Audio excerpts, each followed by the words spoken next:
ನಮಸ್ತೆ ಸ್ನೇಹಿತರೆ, ಕೆಲವೊಂದು ಗಾದೆಗಳನ್ನು ನೋಡಿಕೊಳ್ಳುವ. ಗಾದೆಗಳು ಕೂಡ ಹಾಗೆ ಕನ್ನಡ ಪರೀಕ್ಷೆಗಳಲ್ಲಿ ಕೇಳುವಂತಹ ಪ್ರಶ್ನೆಗಳು. ಗಾಧ ಎಂಬ ಪದದ ಒಂದು ರೂಪವೇ ಗಾದೆಯಾಗಿರುವಂಥದ್ದು. ಗಾದೆ ಒಂದು ನಾಡಿನ ಜನಸಾಮಾನ್ಯರು ನಿತ್ಯ ವ್ಯವಹಾರದಲ್ಲಿ ಸಹಜವಾಗಿ ಬಳಸುವ ರೂಢಿಗತ ಅಲಂಕಾರಿಕ ಮಾತು ಅಂತ ಹೇಳ್ಬೋದು. ಇದು ಯಾರಿಂದ ಯಾವಾಗ ಹುಟ್ಟುತ್ತದೋ ಹೇಳಲಾಗದು. ಒಂದು ವಿಶಿಷ್ಟ ಅನುಭವವು ಇಲ್ಲಿ ಒಂದು ಸೂತ್ರಪ್ರಾಯ ನುಡಿಗಟ್ಟಿನಲ್ಲಿ ರೂಪುಗೊಳ್ಳುವಂಥದ್ದು. ಗಾದೆ ಸಂಕ್ಷಿಪ್ತವಾಗಿರುತ್ತದೆ, ಅರ್ಥ ಚುಟುಕಾಗಿರುತ್ತದೆ. ಗಾದೆಯಲ್ಲಿ ಪ್ರಾಸಬದ್ಧ ಅಕ್ಷರಗಳು ಅರ್ಥಪೂರ್ಣವಾಗಿ ಜೋಡಣೆಯಾಗಿರುತ್ತದೆ. ಗಾದೆಯಲ್ಲಿ ಒಂದಲ್ಲ ಒಂದು ಉಪಮೆ ದೃಷ್ಟಾಂತ ಅಡಕವಾಗಿರುತ್ತದೆ. ಸಂಜೆ ಹೊತ್ತಿಗೆ 3 ಮೊಳ ನೇಯ್ದರು, ಅಂಗೈ ಹುಣ್ಣಿಗೆ ಕನ್ನಡಿ ಏಕೆ, ಅಂತೂ ಇಂತೂ ಕುಮತಿ ಮಕ್ಕಳಿಗೆ ರಾಜ್ಯ ಇಲ್ಲ, ಅಕ್ಕಿ ಮೇಲಾಸೆ ನೆಂಟರ ಮೇಲೆ ಪ್ರೀತಿ, ಅಡಿಕೆಯಲ್ಲಿ ಹೋದ ಮಾನ ಆನೆ ಕೊಟ್ಟರೂ ಬರದು, ಅಲ್ಪರ ಸಂಘ ಅಭಿಮಾನ ಭಂಗ, ಆಕಳು ಕಪ್ಪಾದರೆ ಹಾಲು ಕಪ್ಪೇ, ಆಯ ನೋಡಿ ಪಾಯ ಹಾಕು, ಆಳಾಗಬಲ್ಲವನು ಅರಸನಾಗಬಲ್ಲ, ಇಬ್ಬರ ಜಗಳ ಮೂರನೆಯವನಿಗೆ ಲಾಭ, ಇಲ್ಲದವನಿಗೆ ಒಂದು ಚಿಂತೆ ಇದ್ದವನಿಗೆ 100 ಚಿಂತೆ, ಉಗುರಿನಿಂದ ಹೋಗುವುದಕ್ಕೆ ಕೊಡಲಿ ತೆಗೆದುಕೊಂಡಂತೆ, ಊಟ ಬಲ್ಲವನಿಗೆ ರೋಗ ಇಲ್ಲ, ಮಾತು ಬಲ್ಲವನಿಗೆ ಜಗಳ ಇಲ್ಲ, ಬಡವನ ಸಿಟ್ಟು ದವಡೆಗೆ ಮೂಲ, ಎಣ್ಣೆ ಬಂದಾಗ ಕಣ್ಣ ಮುಚ್ಚಿಕೊಂಡಂತೆ, ದೇಶ ನೋಡು ಕೋಶ ಓದು, ಕೂಸಿದ್ದ ಮನೆಗೆ ಬೀಸಣಿಗೆ ಯಾತಕ, ಕುಂಬಾರನಿಗೆ ವರುಷ ದೊಣ್ಣೆಗೆ ನಿಮಿಷ, ಮಾನವತೆ ಇಲ್ಲದವ ದಾನವನಿಗೆ ಸಮ, ಊರೆಲ್ಲ ನೆಂಟರು ಹಣದ ಗಂಟಿದ್ದರೆ, ಕಳ್ಳನಿಗೆ ಸುಳ್ಳೇ ಬಲ, ಹುರಿಯೋ ಬಾಂಡಲಿಯಿಂದ ಉರಿಯೋ ಬೆಂಕಿಗೆ ಹಾಕಿದಂತೆ, ಉಪ್ಪಿಗಿಂತ ರುಚಿಯಿಲ್ಲ, ತಾಯಿಗಿಂತ ಬಂಧುವಿಲ್ಲ, ಕಾಯಕವೇ ಕೈಲಾಸ, ಬೆಳೆಯುವ ಸಿರಿ ಮೊಳಕೆಯಲ್ಲಿ ಬೇಲಿಯೇ ಎದ್ದು ಹೊಲ ಮೇಯ್ದ ಹಾಗೆ, ನಗುವವರ ಮುಂದೆ ನಗೆಗೇಡು, ಮುಖ ನೋಡಿ ಮಣೆ ಹಾಕು, ಕೈಕೆಸರಾದರೆ ಬಾಯಿ ಮೊಸರು, ಹಾಸಿಗೆ ಇದ್ದಷ್ಟು ಕಾಲು ಚಾಚು, ಶಿವಪೂಜೆಯಲ್ಲಿ ಕರಡಿ ಬಿಟ್ಟಂತೆ, ಆಳು ಮಾಡಿದ್ದು ಹಾಳು, ಮಗ ಮಾಡಿದ್ದು ಮಧ್ಯಮ, ತಾನು ಮಾಡಿದ್ದೇ ಉತ್ತಮ, ಮೂರ್ತಿ ಚಿಕ್ಕದಾದರೂ ಕೀರ್ತಿ ದೊಡ್ಡದು, ಜನಸೇವೆಯೇ ಜನಾರ್ದನ ಸೇವೆ, ತುಂಬಿದ ಕೊಡ ತುಳುಕುವುದಿಲ್ಲ, ಆಸೆಯೇ ದುಃಖಕ್ಕೆ ಮೂಲ, ಇರುಳ ಕಂಡ ಬಾವಿಯಲ್ಲಿ ಹಗಲು ಬಿದ್ದಂತೆ, ಉತ್ಸಾಹವೇ ಯೌವನ, ಚಿಂತೆಯೇ ಮುಪ್ಪು, ಉಪ್ಪು ತಿಂದವ ನೀರು ಕುಡಿಯಲೇಬೇಕು, ಎತ್ತಿಗೆ ಜ್ವರ ಬಂದರೆ ಎಮ್ಮೆಗೆ ಬರೆ ಹಾಕಿದರು, ಕನ್ನಡಿಯ ಗಂಟಿಗಿಂತ ಕೈಯೊಳಗಿನ ದಂಟೇ ಲೇಸು, ಕೂತು ಉಂಬುವವನಿಗೆ ಕುಡುಕೆ ಹೊನ್ನು ಸಾಲದು, ಕೆಟ್ಟು ನೆಂಟರ ಸೇರಬೇಡ, ಕೋಪವೆಂಬುದು ಅನರ್ಥ ಸಾಧನ ಎನ್ನುವಂಥದ್ದು. ಇವಿಷ್ಟು ಗಾದೆಗಳಲ್ಲಿ ಕಂಡುಬರುವಂಥದ್ದು. ಇನ್ನಷ್ಟು ಗಾದೆಗಳು ಕೂಡ ಇದೆ. ನಾವು ಹಳೆಯ ಪ್ರಶ್ನೆ ಪತ್ರಿಕೆಗಳನ್ನು ಒಮ್ಮೆ ಕನ್ನಡವನ್ನು ನೋಡ್ತಾ ಹೋಗುವ. ಆದಷ್ಟು ಹಳೆಯ ಪ್ರಶ್ನೆ ಪತ್ರಿಕೆಗಳನ್ನು ನೋಡ್ತಾ ಹೋದರೆ ನಮಗೆ ಬೋಧನಾಶಾಸ್ತ್ರವನ್ನೆಲ್ಲ ತಿಳ್ಕೊಳ್ಳಿಕ್ಕೆ ಸಾಧ್ಯ ಆಗ್ತದೆ. ಇದರಲ್ಲಿ ಗದ್ಯ ಮತ್ತು ಪದ್ಯವನ್ನು ನಾವು ನೋಡ್ಕೊಳ್ಳೋದು ಬೇಡ.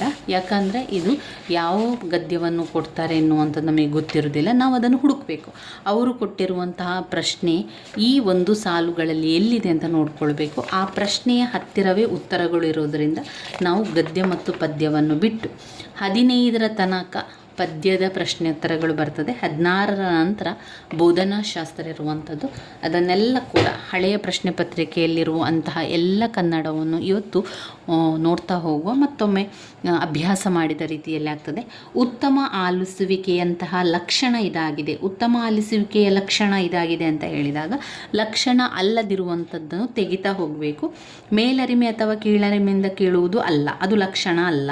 ಆಮೇಲೆ ಆಲಿಸುವಿಕೆಯಲ್ಲಿ ಹಿಮ್ಮರಳಿಕೆ ಇರುವಂಥದ್ದು ಆ ಲಕ್ಷಣ ಅಲ್ಲ. ಹೇಳುವ ವ್ಯಕ್ತಿಯ ಪೂರ್ವಗ್ರಹ ಭಾವನೆಯಿಂದ ಇರುವಂಥದ್ದು ಅದು ಲಕ್ಷಣ ಅಲ್ಲ. ಹಾಗಾದರೆ ಉತ್ತಮ ಲಕ್ಷಣ ಯಾವುದು? ಉತ್ತಮ ಭಾಷಾ ಸಾಮರ್ಥ್ಯದೊಂದಿಗೆ ಆಲಿಸುವುದು. ಉತ್ತಮ ಭಾಷಾ ಸಾಮರ್ಥ್ಯದೊಂದಿಗೆ ಆಲಿಸುವುದು ಉತ್ತಮ ಆಲಿಸುವಿಕೆಯ ಲಕ್ಷಣವಾಗಿದೆ. ಮುದ್ರಿತ ವಿಷಯವನ್ನು ವೇಗವಾಗಿ ಓದುತ್ತಾ ಅದೇ ವೇಗದಲ್ಲಿ ಅರ್ಥ ಮಾಡಿಕೊಳ್ಳುವ ಓದುಗಾರಿಕೆಯ ವಿಧಾನವೇ ವೇಗವರ್ಧಿತ ಓದು. ಮಾತುಗಾರಿಕೆಯನ್ನು ಉತ್ತಮಪಡಿಸಲಿಕ್ಕೆ ಗಟ್ಟಿ ಓದು ಸಹಾಯ ಆಗ್ತದೆ. ಇದು ವೇಗವರ್ಧಿತ ಓದು, ವೇಗವಾಗಿ ಓದುವುದು ವೇಗವರ್ಧಿತ ಓದು. ಉತ್ತಮ ಕೈಬರಹದ ಲಕ್ಷಣ ಕಾಗುಣಿತ ಕ್ರಮಬದ್ಧವಾಗಿ ಬರೆಯುವಂಥದ್ದೇ ಉತ್ತಮ ಕೈಬರಹದ ಲಕ್ಷಣವಾಗಿದೆ. ಕಾಗುಣಿತದ ಕ್ರಮಬದ್ಧತೆ ಇರಬೇಕು. ಖಂಡ ಪದ್ಧತಿಯ ಲಕ್ಷಣ ಅಂತ ಹೇಳಿದರೆ ಅದು ಬಿಡಿಯಿಂದ ಇಡಿಯ ಕಡೆಗೆ ಹೋಗ್ತದೆ. ಬಿಡಿ ಬಿಡಿಯಾಗಿರ್ತದೆ, ಅದನ್ನು ಇಡಿಯ ಕಡೆಗೆ ಹೋಗುವಂಥ ಮಾಡುವಂಥದ್ದು. ಬಿಡಿಯಿಂದ ಇಡಿಯ ಕಡೆಗೆ ಎನ್ನುವಂಥದ್ದು ಖಂಡ ಪದ್ಧತಿಯ ಲಕ್ಷಣವಾಗಿದೆ. ಅಖಂಡ ಪದ್ಧತಿಯಲ್ಲಿ ಇಡಿಯಿಂದ ಬಿಡಿಯ ತನಕ ಇಡಿಯಾಗಿರುವಂಥದ್ದನ್ನು ಒತ್ತಾ ಹೋಗುವಂಥದ್ದು. ಅಖಂಡ ಪದ್ಧತಿಯು ಪದ್ಯ ಬೋಧನೆಗೆ ತುಂಬಾ ಸಹಕಾರಿಯಾಗಿರುವಂಥದ್ದು ಅಖಂಡ ಪದ್ಧತಿ. ಇದರಲ್ಲಿ ಪದ್ಯವನ್ನು ಸಂಪೂರ್ಣವಾಗಿ ಇಡಿಯಾಗಿ ಓದಲಿಕ್ಕೆ ಇರ್ತದೆ. ಹಾಗೆ ಇಡಿಯಾಗಿ ಎಲ್ಲವನ್ನು ಕಲಿತು ಅದರ ರಸಸ್ವಾದ, ಅದರ ಒಂದು ಬಗ್ಗೆ ಸರಿಯಾಗಿ ತಿಳ್ಕೊಳ್ಳಿಕ್ಕೆ ಇದು ತುಂಬಾ ಸಹಕಾರಿ ಆಗ್ತದೆ. ಅದರ ರಸ ಅನುಭವ, ಸೌಂದರ್ಯ ಪ್ರಜ್ಞೆಯನ್ನು ತಿಳ್ಕೊಳ್ಳಿಕ್ಕೆ ಅಖಂಡ ಪದ್ಧತಿಯು ಪದ್ಯದ ತಿಳ್ಕೊಳ್ಳಿಕ್ಕೆ, ಪದ್ಯವನ್ನು ಕಲೀಲಿಕ್ಕೆ ತುಂಬಾ ಸಹಕಾರಿಯಾಗಿರುವಂಥದ್ದು ಅಖಂಡ ಪದ್ಧತಿ. ಅದು ಇಡಿಯಿಂದ ಬಿಡಿಯ ತನಕ ಓದುವಂಥದ್ದು. ಖಂಡ ಪದ್ಧತಿಯು ಅವೈಜ್ಞಾನಿಕ ಪದ್ಧತಿ ಮತ್ತು ಇದು ಪದ್ಯ ಬೋಧನೆಗೆ ಸೂಕ್ತವಲ್ಲ. ಇದೇನು ಮಾಡ್ತದೆ ಅಂದರೆ ಬಿಡಿಯಿಂದ ಇಡಿಯ ಕಡೆಗೆ ಹೋಗುವಂಥದ್ದು. ವ್ಯಾಕರಣ ಬೋಧನೆಯ ಮುಖ್ಯ ಉದ್ದೇಶ ಹೊಂದಿಲ್ಲ. ವ್ಯಾಕರಣ ಬೋಧನೆಯು ಈ ಉದ್ದೇಶ ಹೊಂದಿಲ್ಲ. ವ್ಯಾಕರಣದಲ್ಲಿ ಪದ ಮತ್ತು ವಾಕ್ಯ ರಚನಾ ಕೌಶಲ್ಯ ಬೆಳೆಸಬೇಕು. ಭಾಷೆಯ ಬಗೆಗೆ ತಾರ್ಕಿಕ ಜ್ಞಾನ ಬೇಕು. ಶುದ್ಧ ಅರ್ಥಬದ್ಧ ಅಭಿವ್ಯಕ್ತಿಶೀಲ ಕೌಶಲ್ಯ ಬೇಕು. ಹಾಗಾದರೆ ರಸಾನುಭವ ಮತ್ತು ಸೌಂದರ್ಯ ಪ್ರಜ್ಞೆ ವ್ಯಾಕರಣ ಬೋಧನೆಗೆ ಅಲ್ಲ. ಅದು ಇರುವಂಥದ್ದು ಯಾವುದು? ಪದ್ಯ ಬೋಧನೆಗೆ. 21ನೆಯ ಪ್ರಶ್ನೆ, ಬರವಣಿಗೆಯ ಕೌಶಲ್ಯ ಸಂವರ್ಧನೆಗೆ ಈ ಚಟುವಟಿಕೆ ಸೂಕ್ತವಾದುದಲ್ಲ. ಕೆಲವೊಮ್ಮೆ ಪ್ರಶ್ನೆ ನಾವು ಒಂದು ಗಡಿಬಿಡಿಯಲ್ಲಿ ಓದ್ತಾ ಹೋಗುವಾಗ ಅಲ್ಲಿ ಅಲ್ಲ ಅಂತ ಬರ್ತದೆ. ನಾವು ನೋಡ್ಕೊಳ್ಬೇಕು. ಲಕ್ಷಣ ಅಲ್ಲ ಅಂತ ಕೇಳಿದರೆ ಅದರ ವಿರುದ್ಧವಾಗಿರೋ ಉತ್ತರ ಇರ್ತದೆ. ಲಕ್ಷಣ ಅಂತ ಆದರೆ ಅದರ ಲಕ್ಷಣ ಇರ್ತದೆ, ಅದನ್ನು ನೋಡ್ಕೊಳ್ಬೇಕು. ಬರವಣಿಗೆಯ ಕೌಶಲ ಸಂವರ್ಧನೆಗೆ ಸೂಕ್ತವಾದಂತಹ ಚಟುವಟಿಕೆ ಅಲ್ಲ ಅಂತ ಕೇಳಿದ್ದಾರೆ. ಗಾದೆ ಮಾತು ವಿಸ್ತರಿಸಲಿಕ್ಕೆ ಬರವಣಿಗೆ ಸೂಕ್ತ ಸಾಧನ. ಪತ್ರಲೇಖನ ಒಳ್ಳೆಯದು. ಪ್ರಬಂಧ ರಚನೆ ಕೂಡ ಅದು ಬರವಣಿಗೆಯನ್ನು ಉತ್ತಮಪಡಿಸ್ತದೆ. ಆದರೆ ಸಂಭಾಷಣೆ ಎನ್ನುವಂಥದ್ದು, ಮಾತನಾಡುವಂಥದ್ದು, ಅದು ಇದಕ್ಕೆ ಸೂಕ್ತವಲ್ಲ. 22ನೇ ಪ್ರಶ್ನೆ, ನಾಟಕ ಸಾಹಿತ್ಯ ಬೋಧಿಸುವಾಗ ಈ ಅಂಶದ ಕಡೆಗೆ ಹೆಚ್ಚು ಗಮನವನ್ನು ಕೊಡಬೇಕು. ಒಂದು ನಾಟಕದ ಬಗ್ಗೆ ತಿಳಿಸ್ತಾ ಇದ್ದಾರೆ ಅಂತ ಹೇಳಿದರೆ ಅಲ್ಲಿ ನಾಟಕ ಅಂತ ಬಂದ ಕೂಡಲೇ ಅಲ್ಲಿ ಸಂಭಾಷಣೆ ಮಾತನಾಡುವಂಥದ್ದು ಇರ್ತದೆ. ಅದರ ಜೊತೆಗೆ ಸನ್ನಿವೇಶ ಚಿತ್ರಣ ಕೂಡ ಇರ್ತದೆ. ಸಂಭಾಷಣೆ ಮತ್ತು ಸನ್ನಿವೇಶ ಚಿತ್ರಣ ಅವಶ್ಯಕ. ಉಪನ್ಯಾಸ ವಿಧಾನದ ಬೋಧನೆಯ ಅನುಕೂಲ ಏನು? ಉಪನ್ಯಾಸ ಬೋಧನೆಯನ್ನು ಮಾಡುವುದರಿಂದ ಎಂತಹ ದೊಡ್ಡ ಗುಂಪು ಇರ್ಬೋದು, ಎಷ್ಟು ದೊಡ್ಡ ಸಭೆಯಾದರೂ ಕೂಡ ನಮಗೆ ಮಾತನಾಡಲಿಕ್ಕೆ ಒಳ್ಳೆಯ ಒಂದು ಸಭೆ ಆಗಿರ್ತದೆ. ಎಂಥ ದೊಡ್ಡ ಗುಂಪು ಸಭೆಗಳಿಗೂ ಕೂಡ ಅದನ್ನು ನಾವು ಹೊಂದಿಸಿಕೊಂಡು ಮಾತನಾಡಬಹುದು. 24ನೇ ಪ್ರಶ್ನೆ, ಹೌದು, ಚೆನ್ನಾಗಿದೆ, ಅದ್ಭುತ, ಸರಿಯಾಗಿ ಹೇಳಿದಿರಿ ಎನ್ನುವಂಥದ್ದು ಯಾವುದಕ್ಕೆ ಸಂಬಂಧಪಟ್ಟಿದೆ? ಚೆನ್ನಾಗಿದೆ, ಅದ್ಭುತ ಎನ್ನುವಂಥದ್ದು ಧನಾತ್ಮಕ ಅಂತ ನಮಗೆ ಒಂದು ತಲೆಗೆ ಬರ್ತದೆ. ಹಾಗಾದರೆ ಋಣಾತ್ಮಕ ಅಲ್ಲ. ಅದನ್ನೆರಡನ್ನು ತೆಗೆದ್ರೆ ಧನಾತ್ಮಕ ಶಾಬ್ದಿಕ ಅಭಿವರ್ಧನೆಯ ಅಶಾಬ್ದಿಕ ಅಭಿವರ್ಧನೆ ಅಂತ ಕೇಳಿದ್ದಾರೆ. ಇಲ್ಲಿ ಎರಡು ವ್ಯತ್ಯಾಸ ನಮಗೆ ಕಾಣುವಂಥದ್ದು. ಒಂದು ಶಾಬ್ದಿಕ ಮತ್ತು ಅಶಾಬ್ದಿಕ. ಶಾಬ್ದಿಕ ಅಂದರೆ ಶಬ್ದ ಬರುವಂಥದ್ದು, ಅಶಾಬ್ದಿಕ ಅಂದರೆ ಶಬ್ದ ಇಲ್ಲದೆ ಸಂಜ್ಞೆಯನ್ನು ಕೊಡುವಂಥದ್ದು. ಇಲ್ಲಿ ಹೌದು, ಚೆನ್ನಾಗಿದೆ ಅಂತೆಲ್ಲ ಹೇಳುವಂಥ ಸ್ವರ ಬರ್ತದೆ. ಅದರಿಂದ ಧನಾತ್ಮಕ ಶಾಬ್ದಿಕ ಅಭಿವರ್ಧನೆಯಾಗಿದೆ. 25ನೇ ಪ್ರಶ್ನೆ, ನಾವು ಪ್ರಶ್ನೆಯಲ್ಲಿಯೇ ಒಂದು 70% ಪ್ರಶ್ನೆಯಲ್ಲೇ ಉತ್ತರಗಳು ನೆಲೆಸಿರ್ತದೆ. ನಾವು ಪ್ರಶ್ನೆಯನ್ನು ಸರಿಯಾಗಿ ಓದ್ಕೊಂಡ್ರೆ ಉತ್ತರವನ್ನು ಆರಿಸಲಿಕ್ಕೆ ತುಂಬಾ ಸಹಾಯ ಆಗ್ತದೆ ಸ್ನೇಹಿತರೆ. ಅದರಿಂದ ಹೆಚ್ಚು ಪ್ರಶ್ನೋತ್ತರಗಳನ್ನು ಬಿಡಿಸಬೇಕು. ಆವಾಗ ನಮಗೆ ಯಾವ ರೀತಿ ಅದಕ್ಕೆ ಉತ್ತರವನ್ನು ಆಯ್ಕೆ ಮಾಡ್ಕೊಳ್ಬೋದು ಅಂತ ನಮಗೆ ಯೋಚನೆಗಳು ಬರ್ತದೆ. ಘಟಕ ಯೋಜನೆಯ ಆಧಾರದಲ್ಲಿ ಅಧ್ಯಾಪಕರು ಉಪಘಟಕಗಳನ್ನು ವಿಶ್ಲೇಷಿಸಿ ಬೋಧಿಸಿದ ನಂತರ ವಿದ್ಯಾರ್ಥಿಗಳ ಕಲಿಕೆಯ ಸಾಮರ್ಥ್ಯವನ್ನು ಬೆಲೆ ಕಟ್ಟಲು ಕೈಗೊಳ್ಳುವಂತಹ ಪರೀಕ್ಷೆಯೇ ಘಟಕ ಪರೀಕ್ಷೆ. ಪ್ರಶ್ನೆಯಲ್ಲಿ ಉತ್ತರ ಇದೆ. ಘಟಕ ಯೋಜನೆಯ ಆಧಾರದಲ್ಲಿ ಮಾಡುವಂಥದ್ದು ಘಟಕ ಪರೀಕ್ಷೆ. ಕಡು ಬೆಳ್ಪು ಪದವು ಯಾವುದಕ್ಕೆ? ಇದು ಕಡು ಬೆಳ್ಪು ಎನ್ನುವಂಥದ್ದು ಆದೇಶ ಸಂಧಿಗೆ ಬರ್ತದೆ. ಇಲ್ಲಿ ಲೋಪ ಆಗಲಿಲ್ಲ, ಯಾವುದೇ ಆಗಮ ಆಗಲಿಲ್ಲ, ವಕಾರ ಯಕಾರ ಆಗಮ ಆಗಲಿಲ್ಲ, ಜಶ್ವ ಸಂಧಿಯಲ್ಲಿ ಶಾ ಬರಲಿಲ್ಲ. ಹಾಗಾದರೆ ಅದು ಆದೇಶ ಸಂಧಿ. 27ನೇ ಪ್ರಶ್ನೆ, ಲಿಪಿ ಅಲ್ಲಿ ಎನ್ನುವಂಥದ್ದು ಸಪ್ತಮಿ ವಿಭಕ್ತಿ ಅಂತ ನಮಗೆ ನೆನಪಲ್ಲಿ ಬರ್ತದೆ. ಪ್ರಥಮ, ದ್ವಿತೀಯ, ತೃತೀಯ, ಚತುರ್ಥಿ, ಪಂಚಮಿ, ಷಷ್ಠಿ, ಸಪ್ತಮಿ. ಪ್ರಥಮ ಆ, ದ್ವಿತೀಯ ಪ್ರಥಮ ಉ, ದ್ವಿತೀಯ ಅನ್ನು, ತೃತೀಯ ಇಂದ, ಚತುರ್ಥಿ, ಗೇಕೆ ಪಂಚಮಿ, ದೆಸೆಯಿಂದ ಷಷ್ಠಿ, ಷಷ್ಠಿ ಆ, ಸಪ್ತಮಿ ಅಲ್ಲಿ. ಇಲ್ಲಿ ನಾವು ಹಳೆಗನ್ನಡವನ್ನು ಕೂಡ ನೆನಪಲ್ಲಿಟ್ಕೊಳ್ಬೇಕು. ಹಳೆಗನ್ನಡದ ಒಂದು ವಿಭಕ್ತಿ ಪ್ರತ್ಯಯಗಳ ಅಂಶ ಅಂತ ಹೇಳಿದರೆ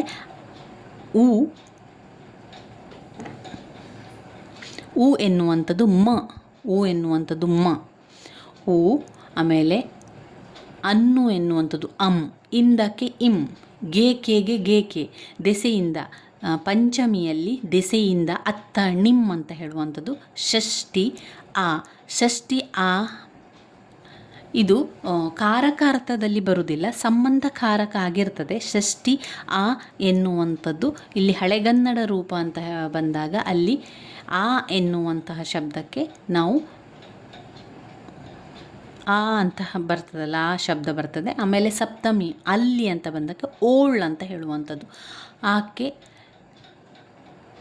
ಷಷ್ಠಿ ಆ, ಆಮೇಲೆ ಸಪ್ತಮಿ ಎನ್ನುವಂಥದ್ದು ಅಲ್ಲಿ ಅಂತ ಹೇಳಿದರೆ ಹಳೆಗನ್ನಡದ ರೂಪ ಓಳ್ ಎನ್ನುವಂಥದ್ದು ಹಳೆಗನ್ನಡ ರೂಪದಲ್ಲಿ ಬರ್ತದೆ.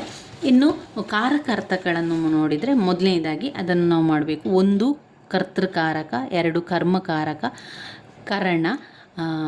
ಕರಣ, ಸಂಪ್ರದಾನ, ಆಪಾದನ, ಸಂಬಂಧ, ಅಧಿಕರಣಕಾರಕ. ಸಪ್ತಮಿ ಎನ್ನುವಂಥದ್ದು ಅಧಿಕರಣಕಾರಕ ಅರ್ಥದಲ್ಲಿ ಬರಬೇಕಾಗಿರುವಂಥದ್ದು.